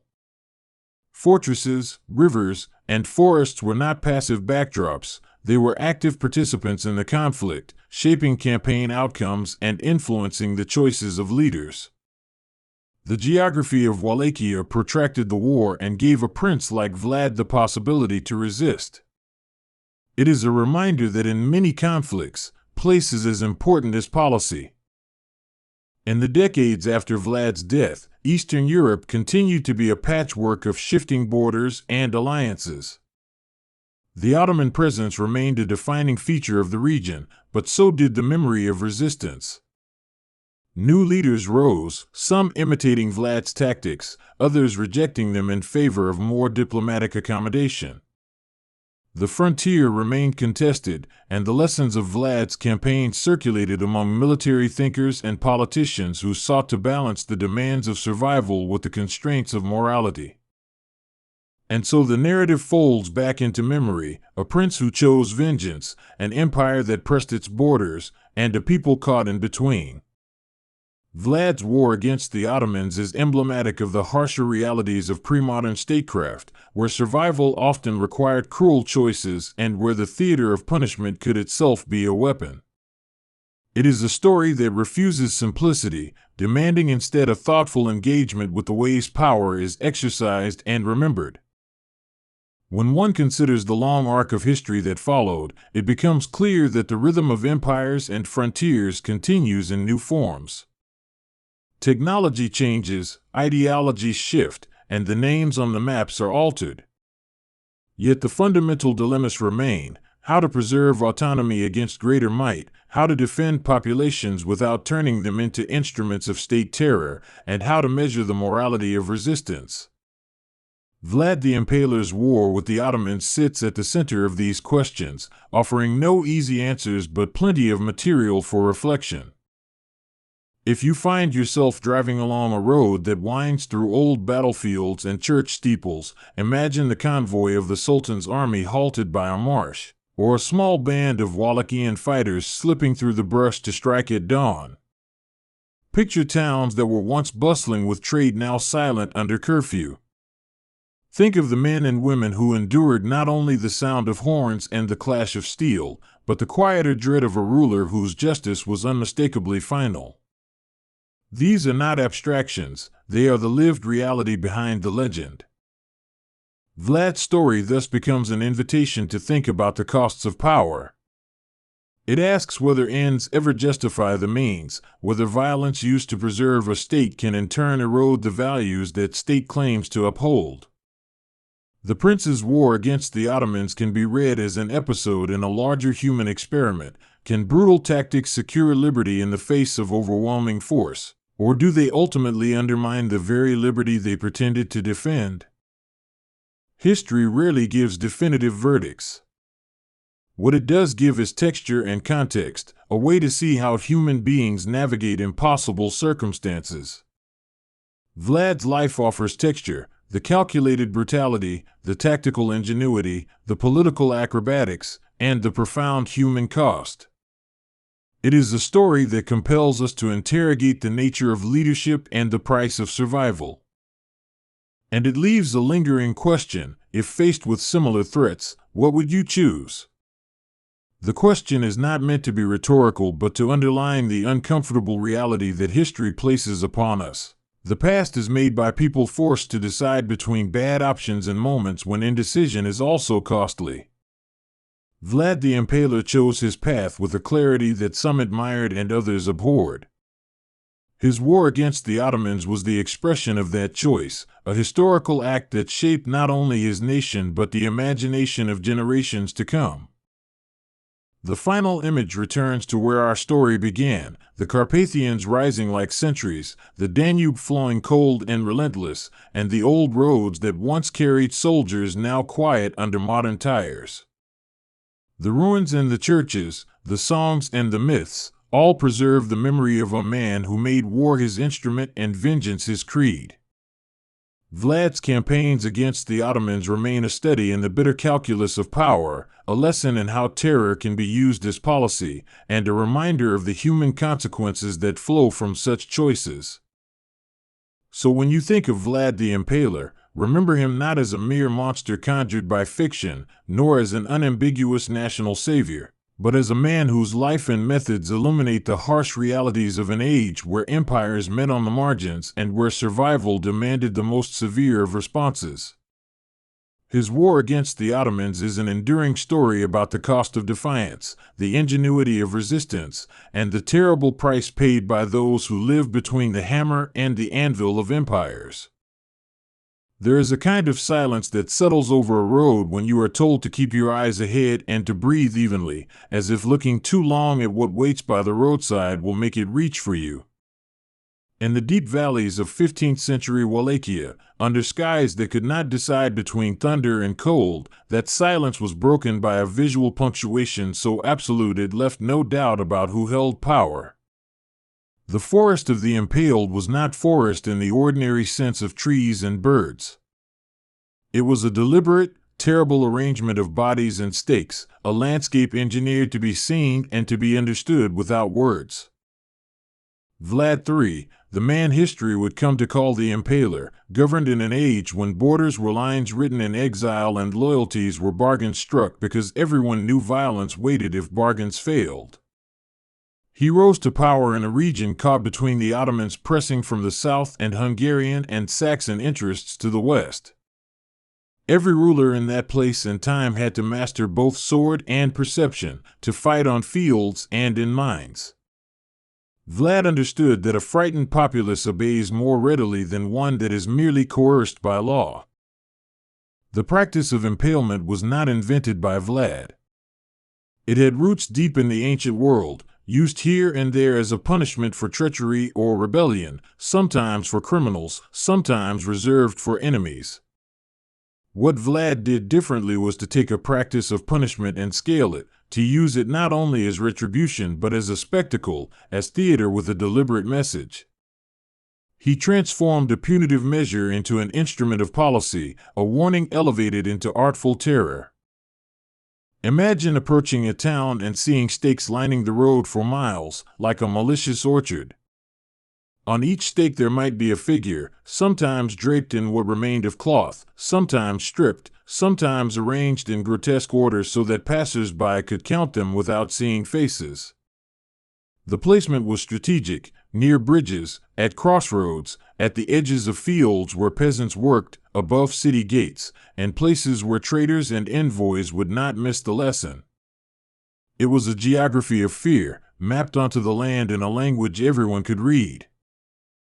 Contemporary accounts from merchants, ambassadors, and chroniclers vary in tone but converge on an undeniable impression of scale and intention. German and Saxon merchants wrote letters and chronicles that smelled of indignation and disbelief, weighing the moral outrage against the practical realities of keeping trade routes open. Ottoman chroniclers noted the ruthlessness of a border lord who could cut both friend and foe down without second thought. The variety of eyewitness voices helps us triangulate something like truth from the fog of rumor and legend. Numbers swell and shrink depending on which contemporary you believe, and exaggeration is a human instinct when confronted with the grotesque. Some reports claimed tens of thousands, others spoke of a more modest, though still horrifying, procession of the condemned. Modern historians try to reconcile these figures with demographic realities and logistical constraints, understanding that medieval chroniclers often used hyperbole as rhetorical device. Whether the total was in the hundreds or the thousands, the impact remained the same because terror is measured as much by perception as by arithmetic. The method of impalement itself varied, a detail that reveals both the technical cruelty and the cold efficiency behind the spectacle. A stake could be sharpened so fine that the human body slipped down and was pinned in a way that maximized suffering, or it could be placed to immobilize quickly and display indefinitely.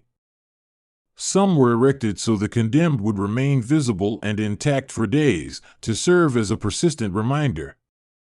Those who designed these displays were thinking like engineers and like propagandists, balancing endurance against the moral and physical costs. The logistics of such a thing are often underappreciated.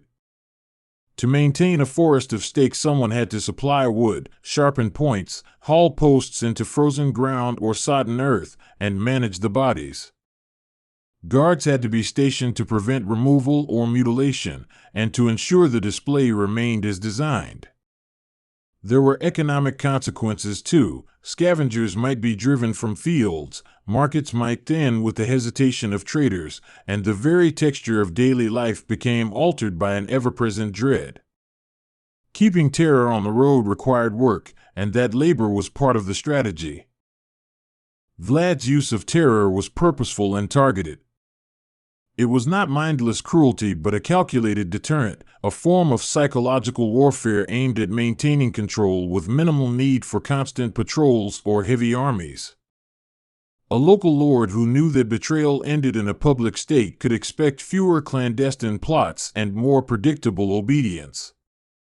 The spectacle reached beyond the immediate moment of execution. It preempted conspiracy by making the price of failure visible and indisputable to anyone who crossed the border or plotted in a tavern room. Yet the theatricality carried risks. Public violence could also breed deeper hatred, and people who had time and reason to bear grudges might yet scheme revenge in silence. Roadside horror could soften some opponents into submission while hardening others into fanatics. The balance Vlad struck was precarious. He needed fear to be total enough to discourage insurrection but contained enough not to provoke unified opposition. The lines between deterrence and provocation are thin when your weapon is the public display of death. Stories from those times are tinted by politics and the human tendency to dramatize. Saxon merchants, threatened by the loss of profits and outraged at the affront to their communities, told tales that sold well back in German-speaking cities. Ottoman writers, eager to paint him as a monstrous adversary, did not shy from incredible images. Even within Wallachia and among neighboring rulers, reactions were mixed: fear, admiration from some who saw ruthless pragmatism as necessary, and horror from those who saw cruelty without principle. The forest of the impaled became a kind of language of power that resonated across borders. Diplomatic correspondents often referenced the stakes not merely as a crime but as an argument in themselves, a way of saying, "Do not test me because my hand is steady." Envoys who crossed the landscape carried impressions back with them. These impressions then shaped the reputations of both ruler and region. Reputation, after all, is a currency of its own, and Vlad spent it as if painting with blood to make a ledger of obedience. To understand the human aspect, we must also look at the psychology of the onlookers. Villagers walking past such displays had to navigate a thicket of emotions: shock, numbness, the shiver of private relief that it wasn't them, and the creeping dread that it might be next. Such scenes altered daily conversation. Old jokes were replaced by whispered cautions, and children learned early what betrayal looked like. Over time, habituation could set in, dulling some reactions, though the memory of that first sighting would rarely fade entirely. Vlad himself was a man of contradictions, shaped by hostage years in the Ottoman court and by the brutal politics of princely courts where family could be rival and ally could be ephemeral. He was literate and strategic as well as violent, an individual who understood the interplay between fear and loyalty better than most of his contemporaries. His actions were colored by a lifetime of experience that left no room for sentimentality when he judged the stakes of his rule. For him, terror was an instrument amongst others, albeit the most visible one. Another aspect often overlooked is the performative timing of terror. Executions and displays were not simply crimes of impulse, they were scheduled affairs meant to coincide with seasonal movements of merchants or military maneuvers. Timing a new clearing of stakes for the market season or before the arrival of an important envoy increased the chance the message would be received. The landscape of terror was thus choreographed to meet eyes at the moments that mattered most. The forest also functioned as a kind of public lawbook, a grim civil code written in wood and blood. It taught rules about treachery, theft, collaboration with the enemy, and failure in command, transgressions that medieval legal systems often punished inconsistently. The spectacle unified many disparate sentences into a single, unmistakable statute: violate the ruler's order and you will be displayed as an example. The simplicity of that message was part of its efficiency. It did not require long trials to influence behavior. Medieval justice could be brutal in many places, yet Vlad's practices stood out in their brutality precisely because they were so relentlessly public. Other rulers might execute offenders in private or sentence them after drawn-out political fights, producing fewer viral images and less immediate terror. Vlad's method amplified every case into a public event and every event into a lesson. That amplification was his genius and his infamy, binding him to a reputation that would outlive him centuries. Even as the stakes were erected and the roadways lined, the world was listening for explanation and morality from both clerics and courts. The church had to reconcile itself to rulers who used such methods in the name of order and protection. Some clerics condemned the spectacle as barbaric, others calculated that stability and the protection of flock might warrant harsh forms of leadership. The Church's ambivalence is a window into the moral calculus of the time. When chaos threatened, cruelty sometimes found apologists in unexpected places. Stories circulated that cast Vlad as both savior and monster, a twin image that would haunt the centuries. Some tales described him as a strict, even righteous ruler who punished offenders swiftly to protect the peasants. Other narratives painted him as cruel beyond reason, delighting in human misery.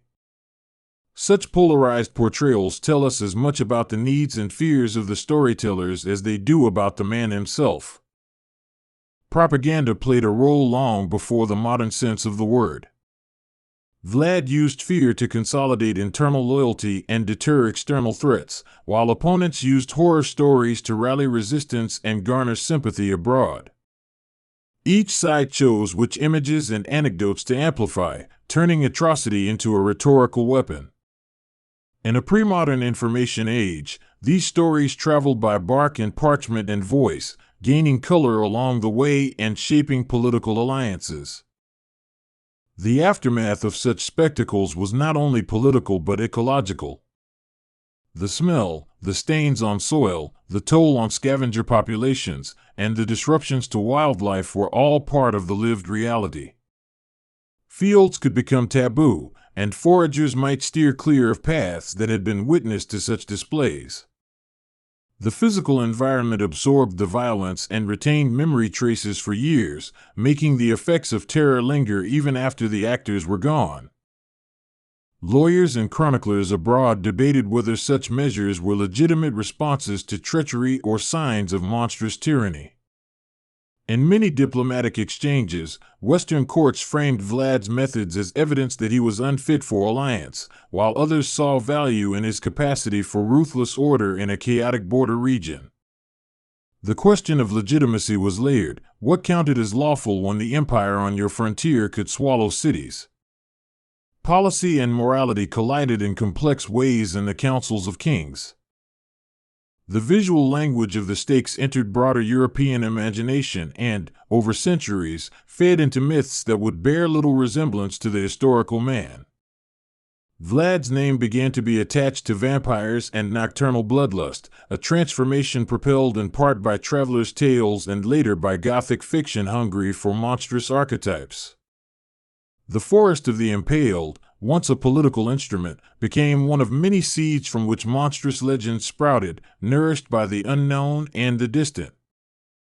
To modernize the connection between a real-life execution method and an invented supernatural predator might seem absurd, but the pathway is a human one. The grotesque is fertile ground for metaphor and narrative. The more alien and terrifying a practice, the more likely it will be reworked into symbolic monsters that embody the very fears the practice inspired. Bram Stoker and others were not recording history but harvesting image, and they found in the lore surrounding Vlad an evocative source. The seduction of the macabre in literature often obscures the socio-political realities that produced cruelty in the first place. When we read Dracula as pure horror, we sometimes forget the borderland politics, the Ottoman pressure, and the fractured loyalties that made brutality an instrument of survival for some rulers. Fiction translated terror into private fear, an individual stalker of the night, whereas Vlad's terror was communal, strategic, and loudly public. That difference speaks to how societies translate and domesticate violence into story. Archaeologists and historians have since sifted through the fragments of this brutal legacy, trying to find the line where truth meets exaggeration. Excavations and archival work can reveal patterns in settlement abandonment, correspondences about troop movements, and sometimes physical evidence that supports certain claims while debunking others. These investigations are slow and meticulous, often disappointing to those who want definitive numbers, but they help us move from myth back toward a grounded understanding of events. The moral calculus of terror in governance is not isolated to medieval Wallachia. Across time, rulers have used spectacular violence to signal resolve, to coerce compliance without the expenses of long-term occupation. The Forest of the Impaled thus becomes a case study in the broader history of deterrence, how states decide to show force rather than expend it in constant conflict. Each instance raises questions about ethics, effectiveness, and the long-term consequences of ruling by fear. There is also something to be said about the language of witness. When a traveler writes of horrors, their account is filtered through personal experience, political sympathy, and narrative needs. A merchant whose caravan was slaughtered might inflate numbers to shake patrons into life-saving action, while a rival prince might exaggerate cruelty to win diplomatic favor. Parsing these voices requires empathy as much as skepticism, understanding why a vivid tale did what it did for its teller. The imagery of the stakes influenced how neighboring powers negotiated with Vlad. Some argued that his brutality made him a useful buffer against Ottoman expansion because such a ruler could act decisively on small scales to keep larger forces at bay. Others contended that the region would flourish only under more restrained governance. The debate reveals the core tension of frontier politics. Does one prefer a ruthless protector or a milder hand that might be exploited by enemies? Public memory is selective and inventive. The very same display meant to frighten could inspire resistance in stories, transforming victims into martyrs and producing covert networks of opposition. The phrase terror as a weapon contains the paradox that a weapon wielded poorly bends back upon its wielder. Stories of revenge and plots born from hatred show that terror often sprouts unintended consequences as surely as it squashes some immediate threats. Vlad's personal rituals and court practices also shaped how his terror was perceived. He established strict law and order, sometimes inventing odd but effective punishments for wrongdoing, which made his court feel like a place of unpredictably applied justice. For neighbors, unpredictability was as dangerous as cruelty because it made calculation impossible. You could not predict which transgression would be punished and which overlooked. This uncertainty itself was part of the weapon. If you cannot predict the law, obedience becomes the safest bet. In addition to the psychological and political dimensions, the Forest of the Impaled served as a communication device. It told foreign powers that Wallachia was not a place to be picked apart casually. Messages were not only sent by envoys or scribed in treaties, they were hammered into the public landscape.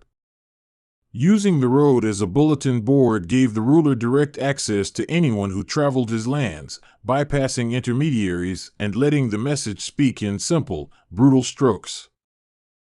The vividness of the spectacle made it a mnemonic device. People remembered the stakes when they saw them next year and the year after. Memory, in this case, was the policy engine. The persistence of fear reduced the need for costly enforcement. For a ruler like Vlad, whose resources were limited compared to empires looming nearby, economies of terror were not merely cruel but efficient in a grim arithmetic where every soldier and every coin mattered. To look at the Forest of the Impaled through the lens of modern ethics is useful but also anachronistic in some ways. Medieval political actors operated under different consensuses about the social contract and the acceptable bounds of violence. Yet ethical reflection can still illuminate why images of such cruelty continue to appall us, and why debates about justice and governance retain urgency. We can simultaneously contextualize Vlad's choices without surrendering moral judgment. The aesthetics of fear had its own grammar. The stakes were not only functional, they were arranged to be seen from particular vantage points, to capture sunlight or shadow, to catch the eye of a rider crossing a ridge. The effect was cinematic. Rhythm and spacing created a procession that read like sentences in a visible text. The mental design of these displays mirrors modern thinking about media, how to make messages stick, how to get images to echo in public imagination. Even the music of the scene can be imagined, the creak of ropes, the rattle of wagons, the murmurs of villagers who stopped to count the signs. These everyday sounds turned into accomplices in the project of terror, carrying gossip and sometimes even intentional misdirection from one community to another.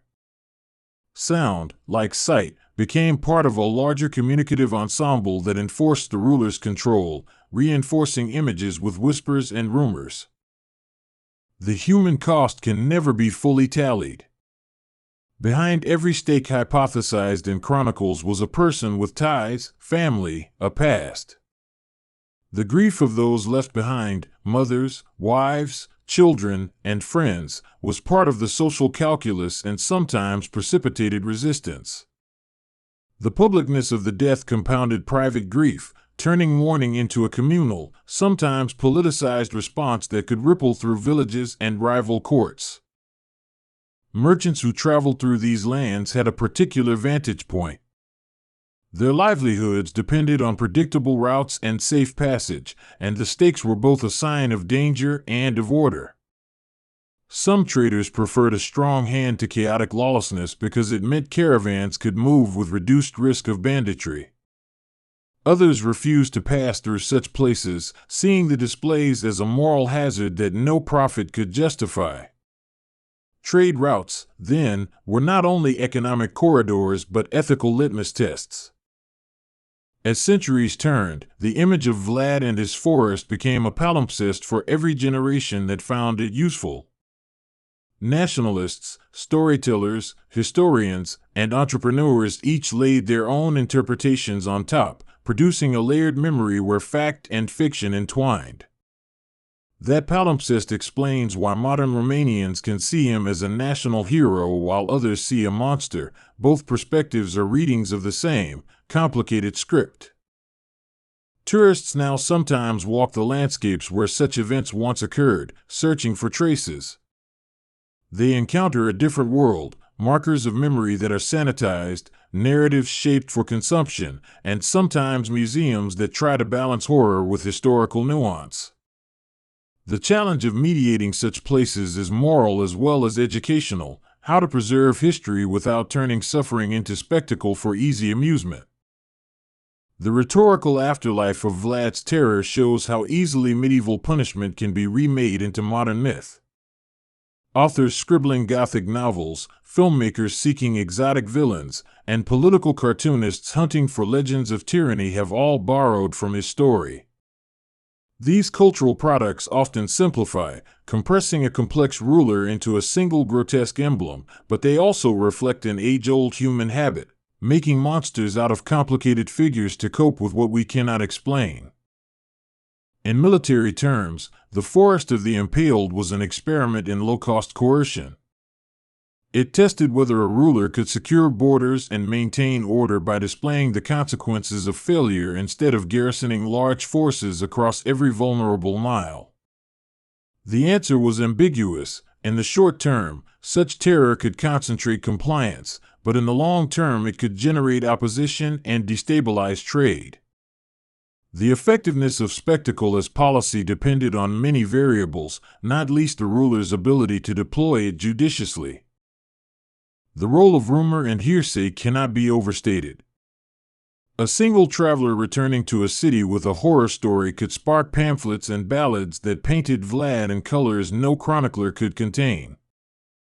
The human appetite for the sensational meant that news of such spectacles spread not only through official channels but through taverns and marketplaces, growing with each retelling. The mythic potency of the forest owes as much to these informal networks as to any sword or stake. Academic debates continue to revolve around what precisely took place, why it took place, and how to read the evidence. Philologists, archaeologists, and historians comb archives and soils, debating the reliability of sources and the limits of interpretation. These disagreements are productive, not merely quarrels. They remind us that history is an active conversation between the present and the past, between what was recorded and what was experienced. There is an uncomfortable intimacy in imagining villagers watching their roads transform into instruments of death. That image invites us to think about how ordinary life is reshaped by political terror, how weddings, harvests, and markets proceed in the shadow of stakes, how jokes and lullabies might be softened by the knowledge of such power. These details rehumanize the vast abstract discussions about statecraft and deterrence, reminding us that policy leaves fingerprints on daily life. The literature around Vlad also shows how pain can be aestheticized. Poets and pamphleteers in later ages took the forest as a symbol of tyrannical excess, using it to craft moralizing tales about the dangers of absolute power. Those literary adaptations reveal modern anxieties projected back onto medieval scenes, but they also serve the useful function of translating horror into ethical reflection, prompting readers to ask whether such methods ever pay off in real governance. Underlying the spectacle was a deep existential fear of impunity and collapse. In a world of shifting allegiances and frequent raiding, a ruler had to prevent the very real possibility of his lordship dissolving into fragmentation. Public punishment was one of the blunt tools available to him, a way to mark consequences where law might otherwise be helpless. Understanding that fear of disintegration, of loss of authority, helps explain why such extremes were ever considered. The design of the stakes themselves invites speculation about dignity and humiliation. Positioning bodies to be visible at eye level, or arranging them so families would pass a loved one on the way to market, amplified humiliation as a social penalty. The spectacle punished not only the dead but also those who remained, by making disgrace a public and inescapable fact. Shame and terror worked together, reinforcing the ruler's message through both fear of death and fear of social ruin. Throughout Europe, similar methods had precedents and echoes, but the Forest of the Impaled became notorious because of its concentration and because Vlad's personality fed the narrative. Long after he died, storytellers returned to this image because it keyed into older symbols of tyranny and justice. The forest, in this sense, acted like a mirror reflecting medieval anxieties about order, sovereignty, and the human capacity for cruelty. Men and women who enacted punishments often believed themselves to be custodians of necessary order. Contemporary defenders of severe measures argued that such spectacles deterred greater suffering by preventing larger conflicts. That defense raises uncomfortable moral dilemmas. Can violence prevent violence? Is terror ever ethically justifiable if it saves lives at scale? These questions continue to trouble scholars, ethicists, and citizens alike. Personal letters from the time capture a more private sorrow and fascination with the stakes. A wife writing of a husband disappeared into Vlad's justice system, a merchant pleading for safe passage, a monk musing on the perils of power. These voices add texture to the grand narratives. They remind us that behind policy and theater were intimate human stories, each altered irrevocably by decisions made in council chambers and on battlefields. In the centuries since, the forest has taken on symbolic roles in national memory. Some national movements seized the image to craft a narrative of a fierce protector of homeland, while others used it as a cautionary tale about the pitfalls of unyielding authority. Memory politics has a tendency to pick icons and then build entire moral architectures around them, and Vlad's landscape provided one of the more dramatic building blocks. Recent scholarship has sought to place the forest within a broader Mediterranean and Balkan context where brutal measures occasionally served as border control devices. Comparative studies show that Vlad's tactics had analogs, though rarely so concentrating in their public display. This wider lens helps reduce a tendency to exoticize, instead situating the events in patterns of border governance that stretched across regions and cultures, each adapting terror to local conditions. To engage with the Forest of the Impaled today is to enter a conversation about representation, memory, and the uses of violence in human society. Museums, educators, and storytellers must decide how to frame a history that is both informative and respectfully presented. How do we teach people about real cruelty without turning it into cheap thrills? This moral question is part of the legacy Vlad left behind, whether anyone in his time intended it or not. Art and media continue to mine the imagery for symbolic power, and each adaptation alters what people think they know. Some films and novels lean into ghastly spectacle, while other works aim to contextualize, to show the man behind the myth and the politics beneath the horror. The multiplicity of interpretations is a reminder that history is rarely a single story, it is a chorus of voices that must be balanced against each other. There is an eerie parallel between the stakes and modern media imagery. Both use shock to shape public feeling quickly and sometimes irreparably.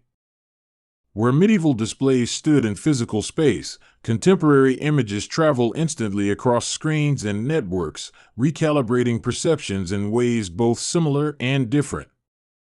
Considering this parallel encourages reflection on how we let terrifying images shape public sentiment today and how rulers, then and now, exploit the visual to amplify authority. Oral traditions kept certain details alive in local communities that did not always make it into official archives. Songs, folktales, and whispered warnings can preserve emotional truths that documents omit, even if they complicate factual clarity. These oral artifacts are invaluable for understanding how everyday people experienced and remembered the terror, offering a counterpoint to the grand narratives of empires and princely courts. The timber of the stakes itself turned into a cultural symbol. Wood used for impalement became linked to ideas of swift, brutal justice and popular sayings and idioms. Over time, the physical material receded, but its metaphorical use persisted in language and lore, another example of how actions can calcify into speech. Language thus became a repository of memory, carrying echoes of the forest into daily conversation long after the stakes were gone. The forest of the impaled also plays into questions of historical responsibility. How do modern societies reckon with local histories that include state-sanctioned violence? Commemorations, reparations, and educational reforms are all possibilities, each fraught with its own complexities. Debates about memory and justice force us to ask what it means to remember atrocities in ways that honor victims while preventing romanticization of the perpetrators. Finally, as a symbol, the forest forces us to confront the human capacity to turn punishment into spectacle and justice into theater. It prompts uncomfortable introspection about how leaders wield fear and about the ways societies sometimes consent to horrors in exchange for order and safety. The story of Vlad and his impaled forest is thus more than an odd historical footnote. It is a cautionary narrative about the price of power and the ways images of cruelty can be used to govern hearts and minds. What remains perhaps most unsettling is how enduring the image has proved. For centuries, the world has returned to that roadside vision because it taps into primal terrors that cross cultures and epochs. Whether as a warning, a lens, or a monstrous legend, the forest of the impaled continues to ask difficult questions about authority, ethics, and memory that none of us can answer easily. It is a landscape of history that demands attention, not because it is distant, but because its echoes still find ways to shape how we think about violence and rule. You are driving through a long, empty highway at twilight, the road folding like a ribbon into the distant hills, and the story that follows arrives steady and deliberate, a voice in the car that leans into the windows of history to bring the past close. It begins with a name that sounds like a warning, Dracula. That name carries a clatter of legends, of bats and castles, of midnight hunts and pale faces. But behind the night and the myth there was a man named Vlad, and understanding him means stepping away from the cinematic shadows into the messy light of late medieval Europe. Vlad III was born into an age when borders were molten and loyalties shifted like sand. His family, the House of Dracula, traced its standing to a man who had joined the Order of the Dragon, Dracula, an elite group committed to defending Christendom's eastern frontiers. That distant heritage would give Vlad a surname and a destiny, but it would not make his life gentle or orderly. Instead, it cast him into a world of sieges, plunder, political betrayals, and an empire that pressed like an iron ring on the edges of his principality.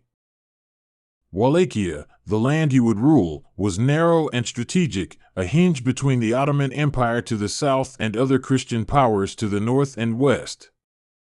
It was rural but not isolated. Caravans and conquerors moved through it, bringing culture, currency, threat, and rumor.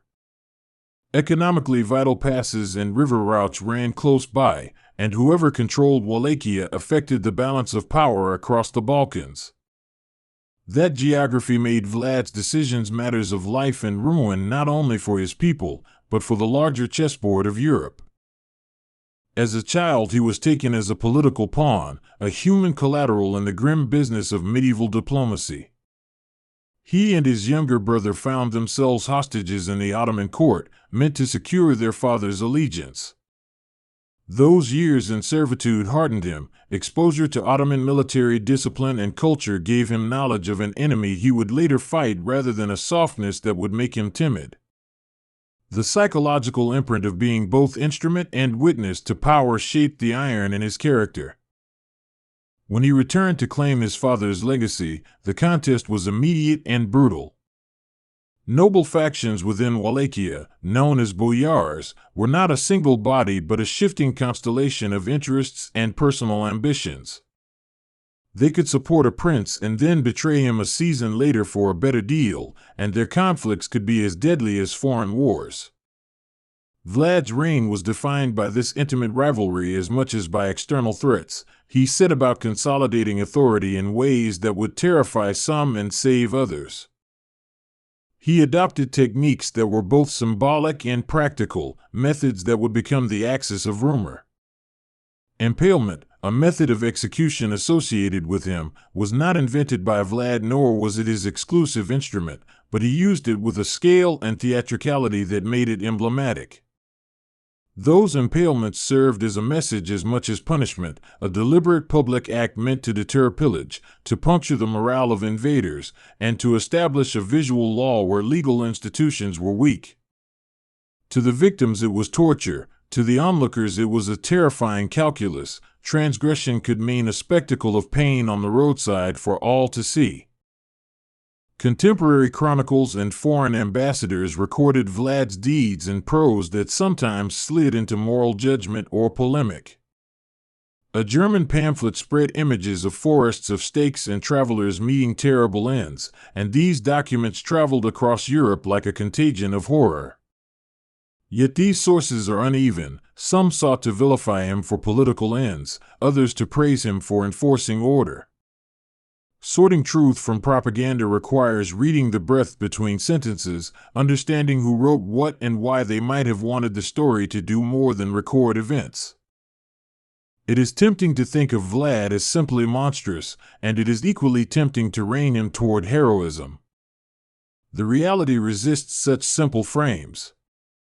He was a ruler who could be both cruel and efficient, a man who could enact brutal punishments and still be loved by those who felt he protected them from worse fates. To his supporters, he was a bulwark against looting, a prince who returned stolen cattle and punished thieves. To his enemies, he was an avatar of terror who invented new cruelties seemingly for their own sake. This paradox sits at the heart of the legend, cruelty and necessity braided together. The late medieval frontier was a dangerous theater in which survival often required ruthless measures. In a place where central authority was fragile and banditry could wipe out villages, a ruler who made violence spectacular and public could, perversely, stabilize society. Vlad's reign, examined through that lens, reads like a state trying to assert itself in a landscape where rules were otherwise decided by the sword. Even as he executed justice by extremes, he cultivated an image that borrowed from the medieval language of sanctity and chivalry. He maintained churches, patronized monasteries, and presented himself as a defender of the Christian faith against Ottoman Islam, an identity that resonated with allies in Central Europe. That self-fashioning was more than theater, it was diplomacy. To be Christian and cruel made him acceptable, if dangerous, to some European courts who measured his methods against the threat he opposed. Rumors and printed pamphlets in Europe transformed his name into legend, and those legends kept mutating. In faraway England and Germany, tales of Vlad became moral fables and horror stories, able to be retold with color and embellishment. The human imagination, when confronted with stark images of death on a roadside, tends to fill in missing details, and those additions hardened into the monstrous image of a man who took pleasure in pain. Yet when historians sift through eyewitness accounts, the image that remains is complicated by political context and by the rhetorical purposes of writers. The story of Dracula the vampire is a distinct thread that would later weave into Vlad's tale but did not originate with him. Folklore across Eastern Europe brimmed with spirits and revenants, creatures that rose from tragic deaths or unnatural ends. These tales of the soulless walking the night were not unique to Wallachia, but in a region where mortality and warfare were so visible, stories of the dead returning carried potent energy. Such whispers of the undead were both explanation and warning. They helped people make sense of disease, sudden death, and social upheaval. Bram Stoker, an Irish novelist writing in London at the end of the 19th century, pulled together several threads when he wrote his novel Dracula. He sought an exotic villain, and the deep, dark past associated with a name like Dracula offered an atmospheric anchor. Stoker read travelogues, historical reports, and compilations of exotic lore, and he borrowed a name that carried Eastern menace in the imagination of Western readers. His count was not meant to be a meticulous portrait of Vlad III, but rather a Gothic chimera born from several sources, one of which was the memory of a Wallachian prince. Stoker's novel transformed Dracula from a bloodthirsty ruler into a supernatural predator who fed on the living in a more intimate, personal way.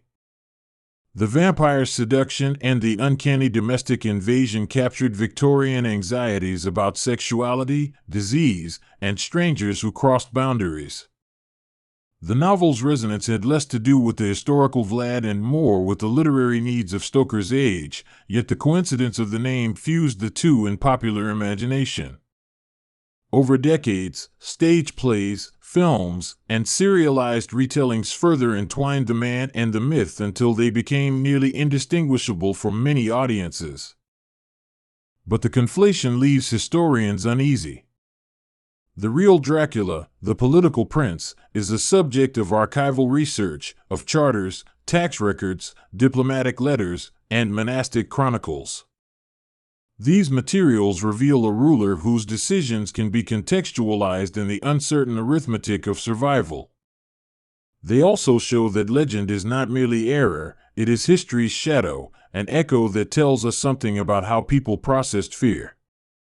Legends magnify and simplify, but they also serve as a cultural thermometer, showing what contemporaries found terrifying or admirable. Exploring Vlad's contemporaneous reputation across different cultures is instructive. Ottoman chroniclers painted portraits of a threatening border lord upholding Christian resistance. Saxon merchants in Transylvania recorded dread and amazement. Hungarian nobles responded with suspicion. Each viewpoint was refracted through the interests of the observer. A merchant worried about commerce would emphasize arbitrary violence, a noble would note political instability, a priest might underline sacrilege or piety. Together they compose a composite portrait of a ruler as seen from multiple vantage points. This multiplicity of perspectives matters because it shows how myth becomes a strategic tool. For his opponents, amplifying stories of monstrous cruelty served to justify military or political action. For his allies, narratives of harsh justice could be muted or reconfigured into heroic duty. Over time, these competing propagandas hardened into folklore and later into the literary image of Dracula. The myth was not a byproduct. It was an instrument wielded by modern actors centuries later to claim moral high ground or vindicate past policies. We should also examine the psychology of terror and spectacle. A public execution that doubled as theater destabilized the ordinary expectations of the populace. People performed grief and fear in common, and the spectacle created a communal memory of punishment. When state violence is visual and ritualized, it does more than eliminate an individual wrongdoer, it writes an instruction into the social imagination about the price of disorder. This remains true in our era. The visibility of punishment shapes perception as much as the act itself. The European circulation of lurid tales about Vlad happened in a world where print technology was expanding its reach and sensational stories sold. Pamphlets gave readers dramatic scenes they could not otherwise witness, and print turned regional incidents into international lore. The mechanisms of rumor thus overlapped with the mechanisms of commerce, and print entrepreneurs found a market in horror. That market amplified certain images, forests of stakes, crowds of decapitated enemies, until they became the enduring icons associated with Vlad's name. Yet if you turn away from the spectacle, you find administrative activity, charters that regulate trade, decrees about taxes, and records of diplomatic bargaining. These materials show a ruler who was attentive to the mundane necessities of governance. Controlling theft, ensuring grain supplies, and managing relations with neighboring states are not glamorous tasks, but they are the backbone of governance. The juxtaposition of such mundane records with the ghostly tales of impalement shows how ordinary rule and extraordinary measures can live in a single biography. Religion and ritual also played a role in shaping his posthumous image. In Orthodox Christian societies, martyrdom and sainthood carried great significance, and images of suffering had theological resonance. While Vlad was never formally canonized, local traditions sometimes cast political leaders in a spiritual light, particularly when those leaders were defenders against non-Christian powers. The religious language around defense and sanctity could serve to moralize otherwise brutal actions, fitting them into a narrative of divine protection against invaders. The intersection of law and violence in Vlad's methods raises ethical questions that were debated even in his own time. Medieval conceptions of justice were not identical to modern ones. They included collective notions of honor and deterrence. That does not erase the suffering his tactics inflicted, but it complicates anachronistic judgments that project contemporary legal norms backward. It also forces us to consider how much cruelty can be justified by the outcomes it purchases, a question that echoes through histories of war and occupation to our present debates on state power. Beyond politics and morality, there is the human detail, the letters, the small transactions, the monastery endowments that reveal personal cares that do not make good headlines. Vlad wrote to allies, answered petitions, and demanded the kinds of documentation that fill an archive. These documents humanize him in ways that the gory pamphlets do not. A man who petitions a monastery for prayers or engages an artisan to repair a fortress is not simply a monster, he is also an administrator shaped by the needs of his time. As centuries passed, the man became a myth used by national movements. In the 19th and 20th centuries, burgeoning nationalist projects often reached into the past to find emblematic figures. Vlad could be cast as a proto-national hero, a defender of homeland against foreign domination. In Romania, he was sometimes celebrated for his firmness and resistance, portrayed as an ancestor who fought invaders when others would have capitulated.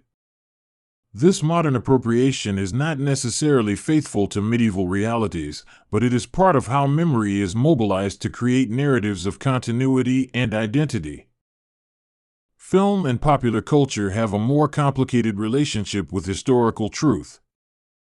Cinematic Dracula, be he romantic seducer or snarling monster, is designed for dramatic effect. Directors and writers compress and rearrange facts to make a compelling image. The historical Vlad is rarely the protagonist in these adaptations. Yet these images shape popular understanding, often supplanting archivally grounded histories with archetypal villains. That has consequences for public memory. It flattens a complex figure into a symbol, and symbols are hard to dislodge. There is also the modern economy of memory. Sites connected to Vlad have become places of pilgrimage and tourism. Bran Castle, often marketed as Dracula's castle, stands as a kind of stage set for the legend, though its historical connection to Vlad is tenuous. Still, the castle sells a story that people want to buy, and villages around it live by catering to those cravings for Gothic atmosphere. Tourism turns myth into livelihood, and the commerce of fear becomes an engine of local identity and economy. Scholars continue to debate the specifics of his campaigns and the numbers associated with his repressions. When medieval sources mention thousands impaled, modern historians pause to consider context and hyperbole. Numbers in medieval chronicles often served rhetorical purposes and were not always precise accounting. Historians cross-reference, probe the plausibility of mass movements, and weigh archaeological evidence where available, piecing together a portrait that aims for nuance rather than sensational certainty. Even the language used to describe Vlad's era requires careful listening. Words like tyrant and hero carry heavy freight and can mislead. They are not neutral labels but judgments with a lineage of their own. We must instead attend to specific actions in terms of their effects and contexts: the seizure of property, the imposition of extraordinary punishments, the protection of trade routes, the suppression of banditry. This empirical focus lets us understand choices without collapsing them into moral caricature. The phenomenon of vilification and heroization can be read as part of a broader human tendency to simplify complex actors into symbols. Human cognition favors stories that bind cause and effect tightly, rendering individuals as wholly good or wholly evil. The messy, contradictory truth resists tidy narratives. Vlad's life, with its mixture of violent spectacle and administrative competence, challenges our hunger for simple morality plays.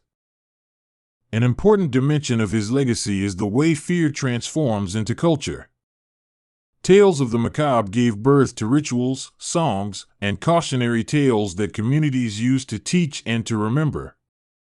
These cultural artifacts have their own logic and life world, independent of the historical figure that partially inspired them.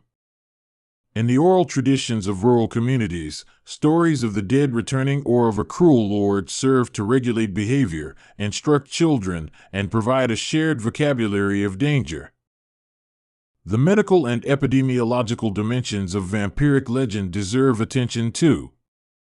In pre-modern times, mysterious deaths and unexplained illnesses sought explanation, and the vampire offered one. People looked for signs: bloating, blood, inexplicable decline, and interpreted them through a cultural lens that made sense of the inexplicable.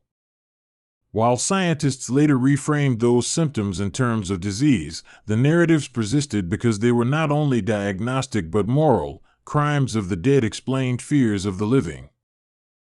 Vlad's own death is shrouded in uncertainty and competing tales. Some accounts say he fell in battle, others suggest assassination by boyars or that his head was sent to the Ottoman Sultan as proof of a life ended. The ambiguity is telling. Great lives often finish with contested endings because the conclusion itself holds political power. If your enemy is dead, the manner of his death becomes a symbol to be litigated by storytellers of the next generation. The transformation of Vlad into a villain or a hero is a lesson in the malleability of memory. As regimes change and national narratives shift, figures from the past are dusted off and reshaped to fit new values.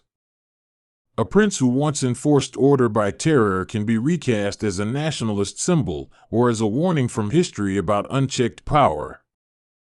Memory is not fixed, it is curated, contested, and performed anew with each retelling.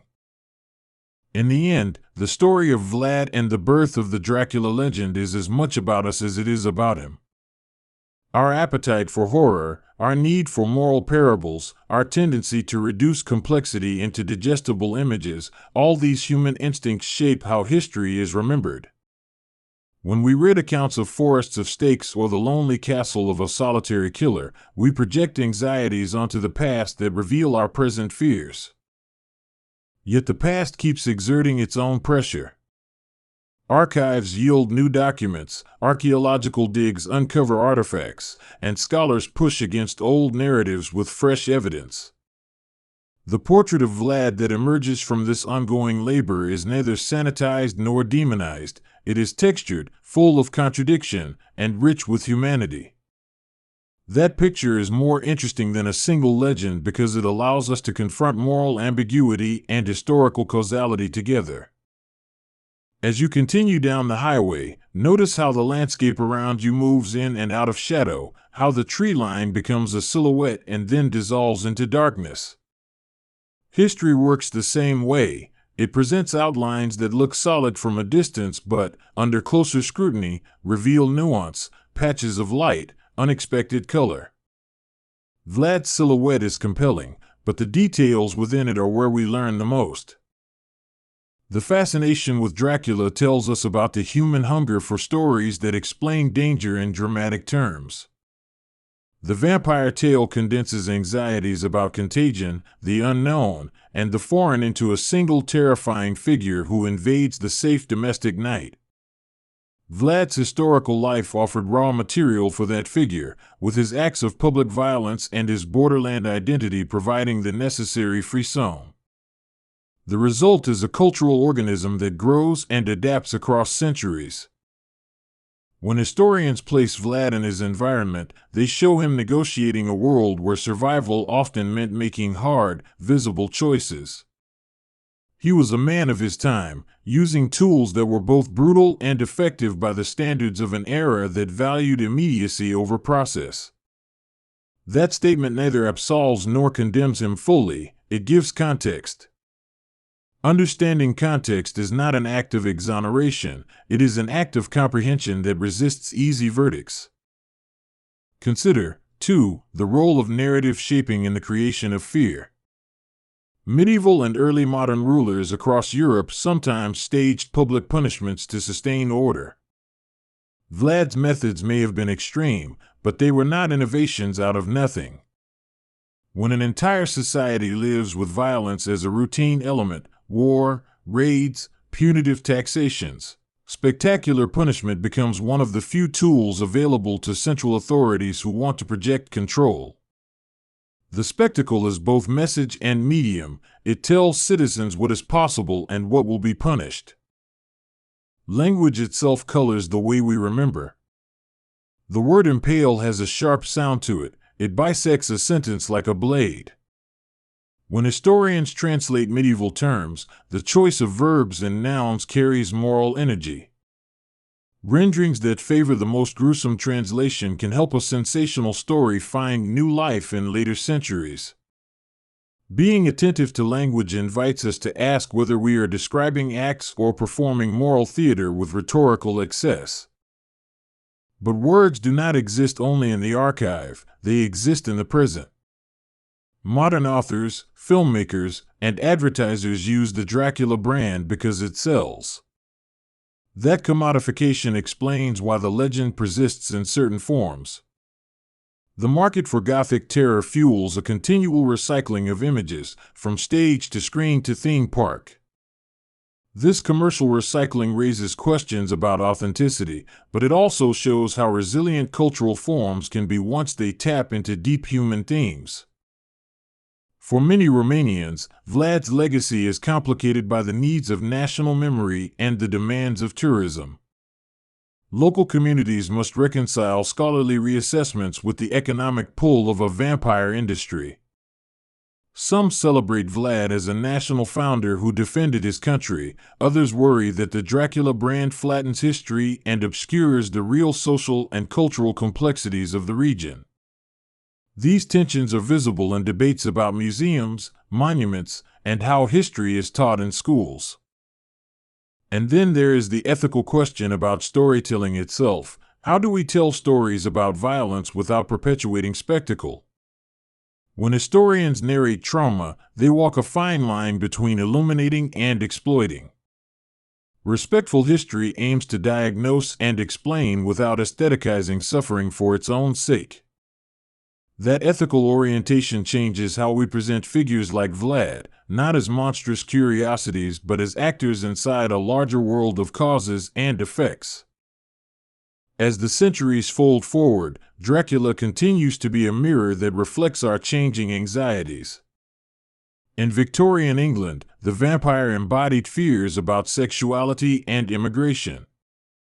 In modern film, the figure can express loneliness, otherness, or even political critique. Each era addresses the vampire in contemporary anxieties, and the medieval man behind the name sinks beneath layers of cultural sediment. Yet the historical Vlad persists too, resurfacing whenever scholars and curious readers sift archives and challenge the received story. The continuing scholarly interest in Vlad demonstrates that pasts are never closed. New methodologies, from forensic archaeology to digital humanities, offer new ways to reassess old claims. Historians bring comparative perspectives, looking at similar frontier rulers and at the economies of violence elsewhere in Europe. These comparisons reveal patterns that make Vlad intelligible as part of a broader social phenomenon rather than an isolated aberration. What remains striking is the power of a name. Dracula reverberates because people across time found it evocative. Names accrete meanings, and the accumulation is not just semantic, it is emotional and cultural. The name becomes a vessel into which societies pour their dread and their fascination. Studying how that vessel was filled tells us about both the era that produced the name and the eras that kept using it. In listening to this story, you have also become part of the long chain of witnesses who keep history alive. Memory requires listeners to persist, to retell with nuance, to question the easy version of events. By attending to the complexity of Vlad's life, the political calculations, the administrative acts, the brutal punishments, the posthumous myth-making, you participate in a tradition of careful remembrance that resists the flattening impulse of legend. Vlad the Impaler, then, is not solely a monster, nor is he merely a national hero. He is a man whose life became an intersection of fear, politics, and culture, a figure who reveals more about the societies that remember him than any singular biography could. The birth of the Dracula legend is the story of how real events and human anxieties coalesced into an enduring myth. That myth, in turn, has taught us how legends grow, adapt, and serve the needs of their times. So as the road unwinds before you and the world outside becomes a passing smear of light and dark, hold both senses of Dracula in your mind, the historical prince making hard choices on a perilous frontier, and the literary creature that fed on communal fears. Both exist because people needed them to. Both offer lessons about power, memory, and the way stories shape reality. The final thought is not a neat moral, it is an invitation. History often resists tidy endings because it is the record of messy human lives. Vlad's story asks us to hold discomfort and curiosity together, to condemn cruelty where it is cruelty, to understand the forces that produce it, and to recognize how stories can both illuminate and distort. In that careful balancing, we find the real lesson of Dracula, not a simple fright, but an enduring prompt to look, to question, and to remember with honest eyes. The shadow begins not with a legend but with a name, a simple set of syllables that will pass like a chill over many tongues, Vlad. He is Vlad III of Wallachia, a prince born into a world of steel and smoke, where alliances could be carved as quickly as a sword's edge. If you keep the road ahead of you and the windows down, imagine the cold stone of Transylvanian nights and the hush that follows the closing of a great iron gate, because that is the frame in which his life will unfold. He was called Vlad the Impaler by enemies and chroniclers who could not leave his deeds unadorned. The epithet is more than a nickname, it is a narrative anchor that pulled eyewitness accounts, rumors, and later, imaginative fictions into a single, gruesome orbit. But before this label hardened into legend, Vlad was a child of competing loyalties, of a father who bore the name Dracula and the dangerous membership in an order sworn to fight the Ottoman tide. He would inherit his father's crest and a complicated inheritance of fear, honor, and political calculation. Young Vlad's early years were framed by hostagehood and loss, a common currency in a region under constant threat from larger empires. The Ottomans took young nobles as guarantees of peace, and Vlad's time in their courts shaped more than his language, it carved the contours of his future decisions. Imagine a boy taught to watch, to learn the faces and tactics of those who would later be enemies, a boy who learned that cruelty practiced as policy could be a currency as potent as gold. When he returned to Wallachia, his rule began amid a landscape already steeped in border violence and fragile loyalties. The boy had become a prince whose authority would be tested not only by foreign powers but also by the bristling ambitions of local boyars, the noble families who guarded their privileges fiercely. Governing meant persuading men to obey, and persuasion in those times was often forced through spectacle and terror as much as law and reward. To understand Vlad, you must understand the politics of place, Wallachia sitting like a wedge between Ottoman wool and the Christian kingdoms of Europe, its roads the arteries of trade and invasion. Towns were nodes of commerce and suspicion, marked by Saxon merchants, Greek traders, and the ever-watchful eyes of neighbors who might be friends in morning and enemies by dusk. The prince who could master that geography could hold a fragile independence, the one who could not would be swept aside by the larger currents of empire. Vlad's methods would become part strategy and part theater. He did not invent cruelty, but he staged it with an eye for permanence. Impalement, particularly, was not only a method of killing, it was a carefully chosen instrument of psychological warfare. To impale a condemned man and string him along the road at a town's entrance was to give the living a lesson in the limits of mercy. Some accounts read like travelogues from foreign visitors who could not believe their eyes, rows of sharpened stakes, men and animals frozen in grotesque tableaus under the indifferent sky. A Saxon chronicler, a Polish memoir, an Ottoman dispatch, each voice brought a sliver of truth and a slice of bias. They often reflected the needs of their intended audiences, amplifying horrors that would confirm preconceived notions about barbarity beyond their borders. And yet behind the spectacle were strategic calculations. Vlad lived in a world of raids, theft, and betrayal. Banditry could easily be misdescribed as rebellion, and bandits could be the fuel that toppled a fragile principality. A ruler who could stop the thieves and cut the support networks of marauders would be seen by some as ruthless and by others as necessary. Where law was thin, terror often became a replacement scaffolding that maintained order by fright rather than by confidence. The more we trace the details of Vlad's campaigns, the more complex the portrait becomes. He attacked merchants who cheated or conspired with enemies, but he also protected trade when it served his state. His records show hospitality in diplomacy and brutality in punishment, a man capable of both table and gallows. That contradiction feeds the narrative tension, a sovereign who could open a feast for loyal subjects and in a day hang scores to impress or terrify those who might defy him. The Ottoman context is vital because it explains the existential fear that defined his policy decisions.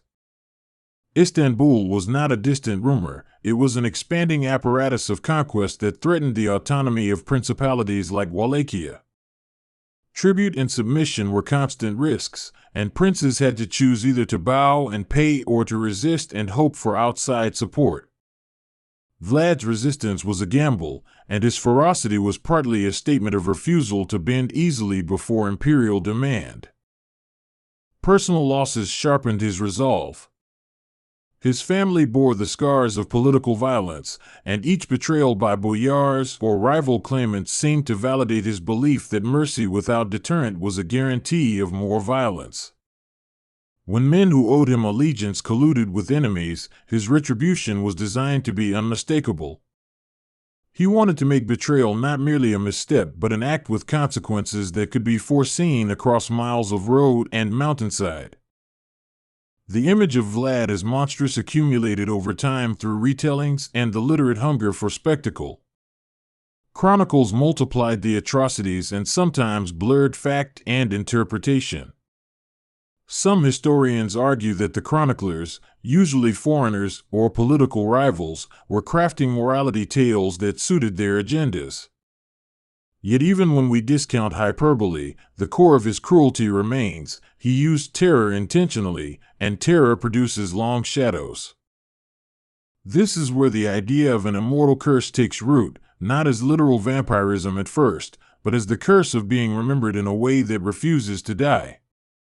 Legends have a peculiar hunger. They gnaw on details, they distort and enlarge, and they carry across generations until the original contours are hard to see. Vlad's notoriety entered that process early, and like any myth in formation, it mixed human cruelty with supernatural illusion until the human features blurred. Romanians themselves remembered him in conflicting ways. Folklore often preserved different layers of memory than foreign chronicles did, giving rise to local tales of a ruler who was strictly just, sometimes savagely so, but stubbornly protective of his land. In the valleys and market squares, he became at once villain and guardian, a complicated figure in the national story. Such ambivalence is common in remembrance of difficult leaders, civic pride and collective trauma entwined. The vampire thread in his legend grew from cultural anxieties about the unknown and from older folk beliefs about restless dead and revenants. In Eastern Europe, tales of the dead returning to harm the living existed before Vlad's time, a lattice of beliefs about blood, the afterlife, and bodies disturbed. When stories of a man who struck fear in life and refused to disappear in memory circulated, it was not surprising that they would graft onto those older fears. Over time, foreign writers, hungry for an exotic monstrous figure, would take these stories and dress them in Gothic trappings. Bram Stoker, the Victorian author who would give the English-speaking world Count Dracula, did not simply conjure his vampire from nowhere. He drew on a patchwork of sources, travelogues, Romanian folklore filtered through British eyes, and the fearsome name of a prince associated with impalement and shadows. The name Dracula itself has origins in Vlad's family. His father was Vlad II Dracula, inducted into the Order of the Dragon. Stoker lifted the resonance of that name and threaded it into his own fiction, magnifying certain associations while ignoring historical complexity. Stoker's novel rearranged pieces into a new myth, the vampire as aristocrat, the foreigner who crosses seas to corrupt, an image suited to Victorian anxieties about degeneration and reverse colonization.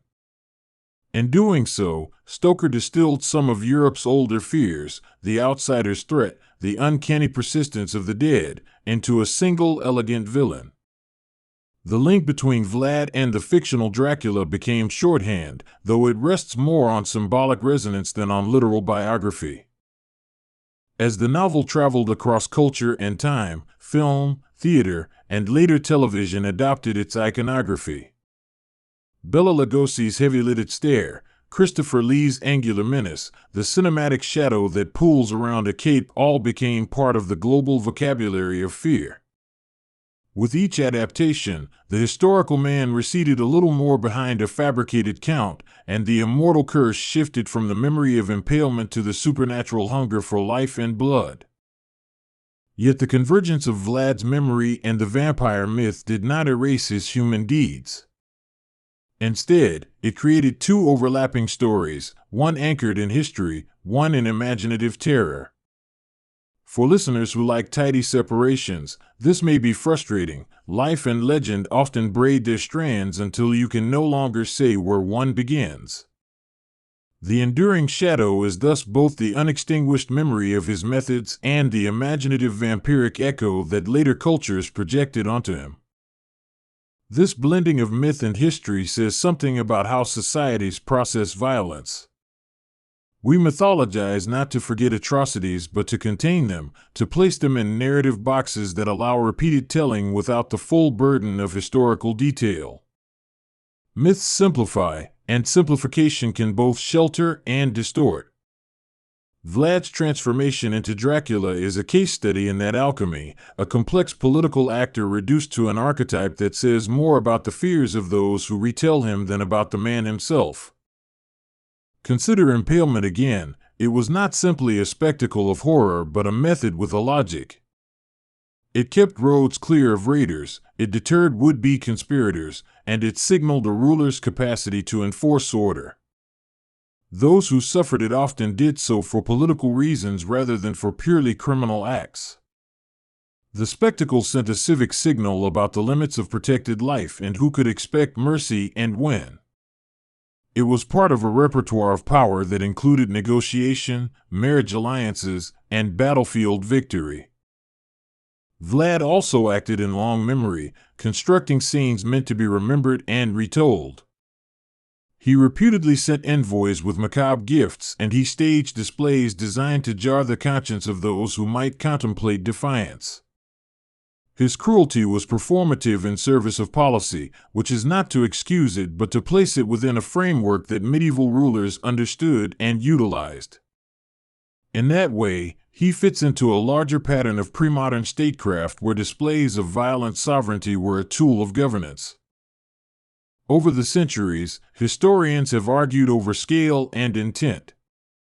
Some reduce his story to political necessity, others to sadistic temperament. Modern scholarship tends to be careful, weighing sources, recognizing bias, and acknowledging that all chroniclers had motives. Even the most careful accounts, however, cannot fully reconstruct inner motivations, so interpretation remains partly speculative. The effort to rehabilitate or to condemn him entirely often says more about present concerns than about his actual inner life. The geographic imagination of Vlad's world adds texture to the legend. Think of the Carpathian ridges that loom like a serrated wall, forests so dense that light filters through leaves in pale slivers, and mountain passes where bandits could appear like ghosts. That landscape encourages stories of haunting. The ecology itself supports rumor and secrecy. In winter, the crust of snow could make a traveler imagine faces in every dark hollow. In summer, the vineyards and monasteries softened some edges of memory, yet beneath the pastoral lay the memory of stakes and sharpened poles. Monasteries preserved records and sometimes offered sanctuary, but they also played roles in the story's formation. Monks copied chronicles and shared tales, and their perspective came with its own priorities: piety, local stability, and sometimes a desire to elevate certain rulers as protectors of the faith. When Vlad threatened merchants or aristocrats who violated church or civic norms, those acts could be praised in one text and excoriated in another. Religion and local custom shaped how his actions were framed and understood. The human body figures large in stories about Vlad, not merely in the Count of the Dead but as a symbol, the body as territory, as a site of punishment, and as a vessel for communal memory. Impalement rendered the body into an object lesson, a living monument that confronted passers-by with the consequences of crossing certain lines. The transformation of bodies into reminders is a practice older than modern statehood. It was a visual rhetoric of authority in many pre-modern societies. This rhetorical use of the body fed the imagination of foreign travelers who recorded what they saw in diaries meant to titillate and warn. They described the long columns of impaled bodies as moral proverbs given flesh, as admonitions set beneath the open sky. A traveler crossing those roads would not forget such sights, and the photograph of memory traveled in letters and published accounts, enlarging the story beyond its original sphere. As the centuries progressed, nationalist projects claimed Vlad as either a monstrous reminder of past barbarism or as a strict protector who defended the homeland. Each political movement remolded his image to fit its narrative needs. Where nation-building required heroic figures who resisted foreign domination, Vlad could be elevated as a fierce defender. Where modernity sought to emphasize civilized values, his methods could be held up as cautionary tales of barbarism to be escaped. That duality is revealing. Legends are tools, and they are often wielded to justify present aims. In Romania, rediscovery and reinterpretation of Vlad often coincided with periods of national introspection. Folktales were collected, historians re-examined archives, and public memory became a battleground for competing visions of the past. The long shadow that fell from his name took on a new light when filtered through the aspirations of nationalist scholars and politicians. Internationally, the Dracula brand matured into an exportable myth, useful not only for fright but for commerce. Tourist brochures leaned heavily on the Gothic, offering castle tours and midnight experiences that commodified the macabre. Travelers could pay to stand in the so-called rooms of torture, buy trinkets embroidered with bats and fangs, and watch reenactments designed for spectacle rather than pedagogy. In that economy, the historicity of the man mattered less than the thrill his name could sell. But for those who study the past, questions persist like rivers cutting through soil. What did justice mean in that era? How did sovereignty express itself when institutions were fragile and personal rule was the primary mechanism of governance? Answers require returning to primary sources with a cautious eye, understanding language, and acknowledging the politics of record-keeping. Even then, some gaps remain unbridgeable. Absences are as telling as words in the archives. Memory, too, is selective. People remember what serves them and forget what threatens their identity. For victims and survivors, remembering may be a duty. For rulers, erasure and narrative control are tools. Vlad's story survived partly because it was useful to many agendas, moral warnings, political legitimacy, and in later centuries, entertainment. The immortal curse, then, is not simply the failure to vanish from memory but the way his name continued to be useful, malleable to successive aims. The figure of Dracula, as a mythic vampire, owes much to Victorian nightmare economies, fears of contagion, racial mixture, and the invasive stranger. Yet those anxieties resonated with older fears about the erasure of boundaries. Vampirism in literature became a metaphor for appetite without end, the consumption of the living by the dead or by foreign influence. When Stoker gave England a vampire from a distant land, he tapped into anxieties about who would be allowed to cross borders and what power foreigners could hold within domestic spaces. If you listen to the narrative as a map of metaphors, Vlad represents the intersection of violence and governance and Dracula represents the symbolic fear of the foreign turned predatory. The scene where the vampire enters domestic life and disrupts kinship and social order is a dramatization of older anxieties about sovereignty, migration, and contagion. The difference between them, one a mortal man, the other an undead predator, illustrates how history and fiction answer different needs in communal storytelling. Modern retellings often sanitize or romanticize the vampire, turning him into a tragic immortal rather than an unambiguous predator.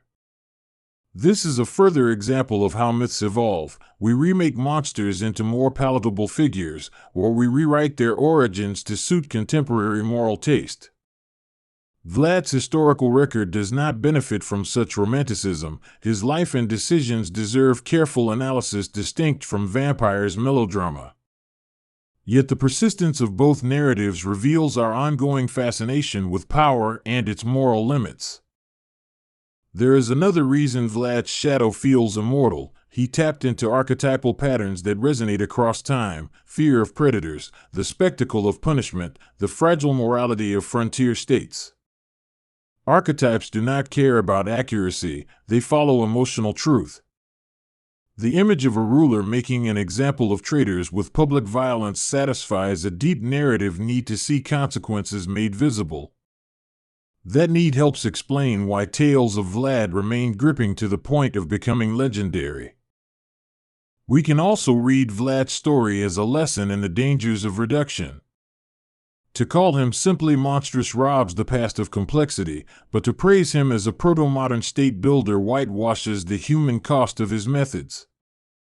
The best historical approach is uneasy with tidy binaries. It is a set of tensions between necessity and cruelty, institutional weakness and personal initiative. In that middle ground, we find the most instructive reflections about how power is exercised under pressure. The culture of remembrance also shapes moral judgment. Societies that valorize order may admire his firmness. Those that prioritize human life will condemn his methods. Memory is not neutral. It is a contested space where ethics and identity fight for supremacy. The elder generations who told stories of impaled traitors did so often to support a worldview where deterrence and public spectacle were legitimate. Later generations reinterpreted these stories to fit new moral frameworks. How we tell this story in the present matters because it instructs future citizens about acceptable uses of force. Legends like Vlad's are not inert, they teach. If we emphasize the terror without context, we risk glorifying extreme violence as effective governance. If we emphasize his strategic concerns without acknowledging the suffering, we risk normalizing brutality as a permissible tool. Balanced narration must hold both truths until the listener is ready to weigh them. Artists and directors continue to find in Vlad and Dracula fertile ground, because the themes are perennial: identity, sovereignty, fear, and the hunger for immortality. A film might present a brooding aristocrat tortured by his past, while a historian will sit among parchments weighing the accounts of ambassadors and monks. Both impulses speak to the human desire to understand and to narrate, and both reshape the story in the image of present anxieties and pleasures. Even the language we use to speak about him carries weight. Words like barbarism, savagery, tyrant, and monster have rhetorical power and historical freight. They are not neutral descriptors, they frame a listener's moral orientation toward the subject. Careful narration attempts to use precise language while acknowledging the emotional charge of these terms. When we call him brutal, we must also say why and to what ends his brutality was applied. The landscapes that fed the legend of Dracula today have become stages for memory work. Castles once isolated are now visited by tourists who photograph and gossip, turning solemn stones into selfie backgrounds. Villages hold festivals where the past is enacted as carnival, and the macabre is a commodity for the modern market. This commercialization of memory poses ethical questions. Does turning atrocity into entertainment desensitize us, or does it keep stories alive in ways that encourage curiosity about the deeper truth? People in modern Romania and beyond wrestle with these questions. Some embrace the Dracula myth as a cultural asset, others seek to emphasize more complex histories and the dignity of historical actors. Museums try to balance dark fascination with educational context, and guidebooks attempt to separate sensationalism from scholarship. This tension between spectacle and substance will likely continue as long as markets reward the dramatic. The endurance of the Vlad-Dracula pairing also speaks to how names acquire a life separate from their bearers. A name becomes a symbol, shorthand for multiple anxieties and fascinations.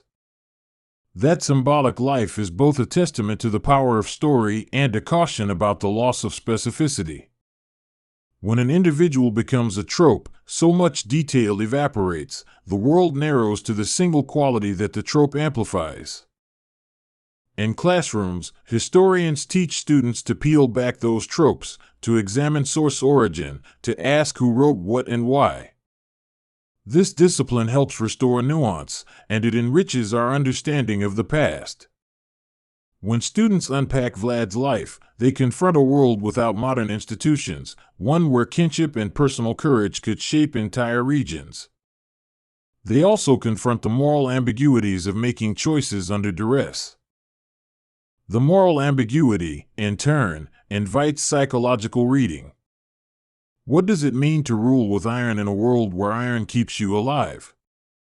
How much of cruelty is intentional policy and how much is the morphing of personal trauma into public practice? Psychobiography is always tentative when applied to historical figures, but it can be illuminating to consider how early loss, exile, and the constant threat of betrayal may harden a ruler's heart and sharpen a willingness to use fear as a shield.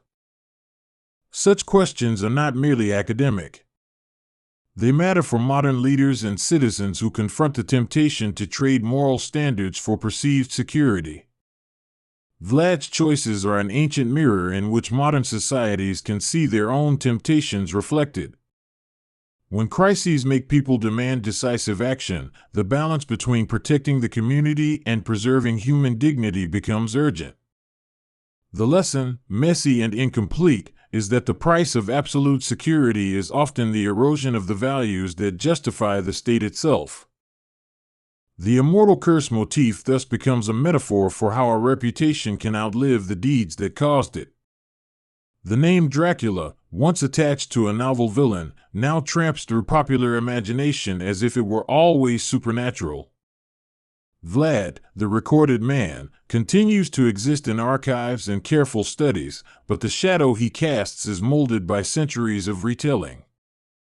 The curse here is the inability to escape narrative simplification. We should also remember the victims, not only the condemned but the families whose lives were disrupted, whose livelihoods were plundered, whose grief is seldom represented in grand chronicles. Their absence in the official record is a silence that invites imaginative reconstruction and empathy. To narrate fully is to give those absent lives some measure of presence, to recognize the human toll behind political calculations and theatrical punishments. How do we listen to a story while driving through modern landscapes? Perhaps what we take away is an impulse to ask better questions, to resist easy categories, and to wonder at the endurance of names. Vlad's shadow is immortal not because he had supernatural faculties, but because human cultures persistently need metaphors for fear and authority. Those metaphors will always be recast, because new eras find new meanings in old names.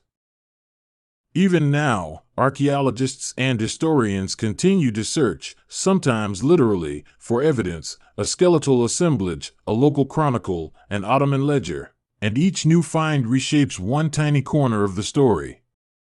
The work is incremental and often unglamorous, but it matters because it reconstructs a past that has been distorted by fiction and convenience.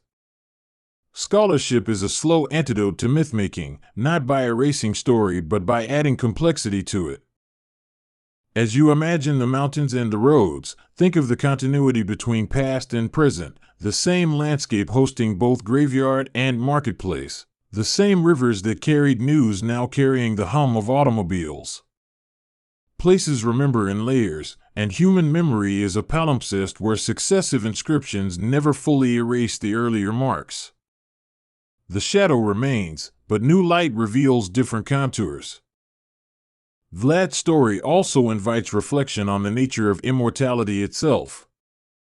Legends grant a kind of symbolic immortality to those who are remembered. Fame can preserve a person in collective consciousness long past their body's decay. This kind of immortality is not necessarily honorable. To be remembered as a monster is a fate in many ways worse than oblivion, yet it commands attention across generations. The cost of living on in memory can be a life distorted by the needs and fears of later audiences. Literature, film, and scholarship will continue their interplay, each drawing on the other to renew and refashion the story. A historian will correct an inaccuracy, an author will amplify a fear, a filmmaker will romanticize a scene, and the public will pick and choose the pieces that delight or terrify them. The story remains open-ended because human imaginations remain fertile ground for reinterpretation. That is why the shadow trails on, it is constantly being refashioned by new storytellers. At its most elemental, the tale of Vlad the Impaler reminds us of the human capacity to make monsters and to be made monstrous. We make decisions that future listeners will recast, and those recastings tell more about us than about the original subject. The immortal curse is mutual. The remembered man curses the living by demanding moral accounting, and the living curse the dead by flattening their complexity into caricature. The ethical task is to keep both possibilities in view. Is there redemption in understanding? Perhaps. When we apply scrutiny and moral imagination to the past, we can both condemn wrongdoing and understand its context. That does not offer forgiveness, but it offers a way to transform horror into learning, pain into a source of questions rather than mere spectacle. In that sense, studying Vlad's life becomes an exercise in humility, acknowledging the limits of our knowledge while refusing to accept simplified verdicts.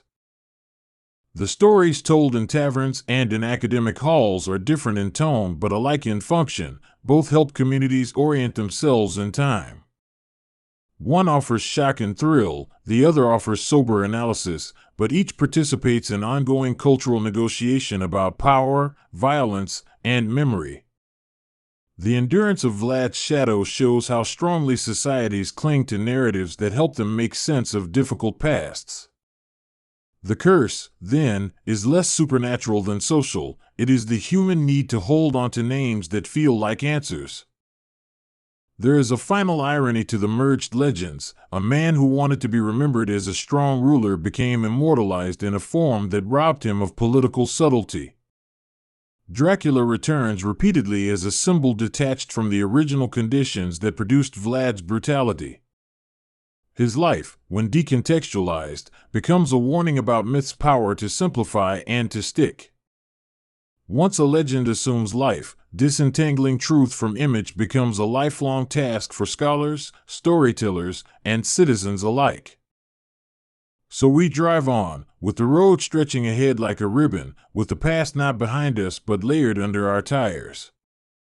The tale of Vlad the Impaler will remain a compelling study in the uses of cruelty, the formation of legend, and the ways memory can become a curse that refuses oblivion. It is a story that asks us to hold contradictions, to weigh suffering against political necessity, and to question how we memorialize those who ship their era into attention. When night falls, the mountains silhouette against a cold moon, and it is easy to believe in curses and in the persistence of shadows. But history asks for patience more than for thrills, patience to read, to compare, to doubt, and to speak with others who study different fragments. The immortal curse is thus transformed into an invitation to look deeper, to resist easy answers, and to see that every legend contains the traces of many hands that shaped it.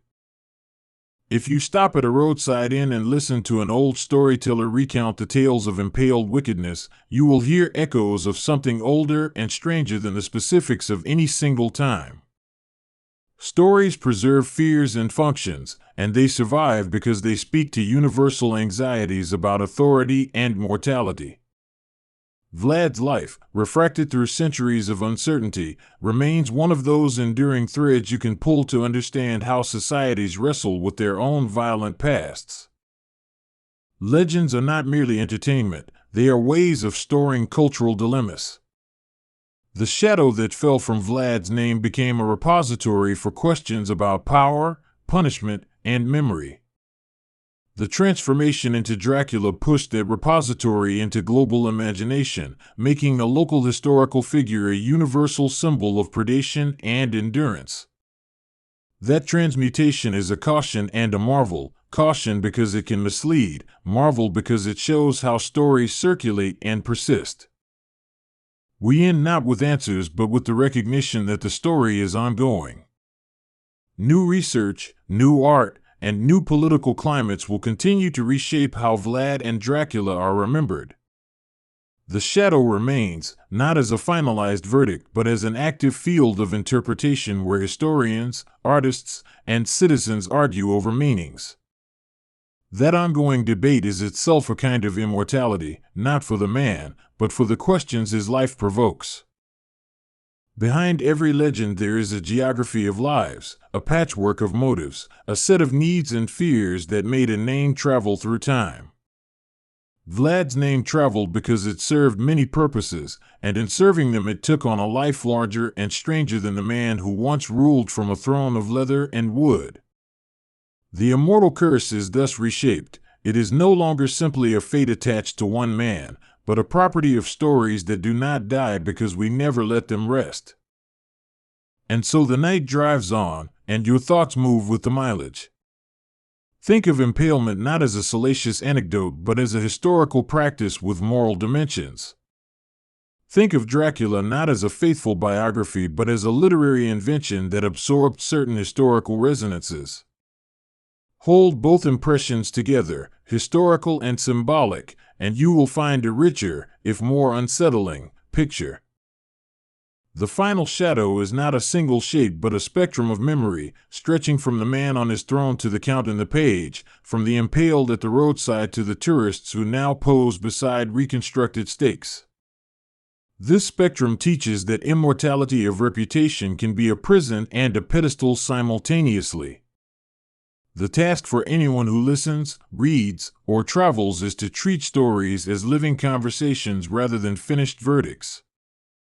In time, the mountains will erode and the roads will be repaved, but stories have a different endurance. They adapt, they migrate, and they survive in new forms. Vlad the Impaler will likely remain a figure who challenges us to think about the ethics of power, the formation of myth, and the ways memory can become both teacher and curse. The eternal shadow will thus continue to fall, inviting us to keep looking until our questions grow sharper and our answers more humane. Vlad's shadow still follows us, asking what kind of people we want to be. Subscribe and share in the comments if it feels to you more like a warning from the past or a lesson for today.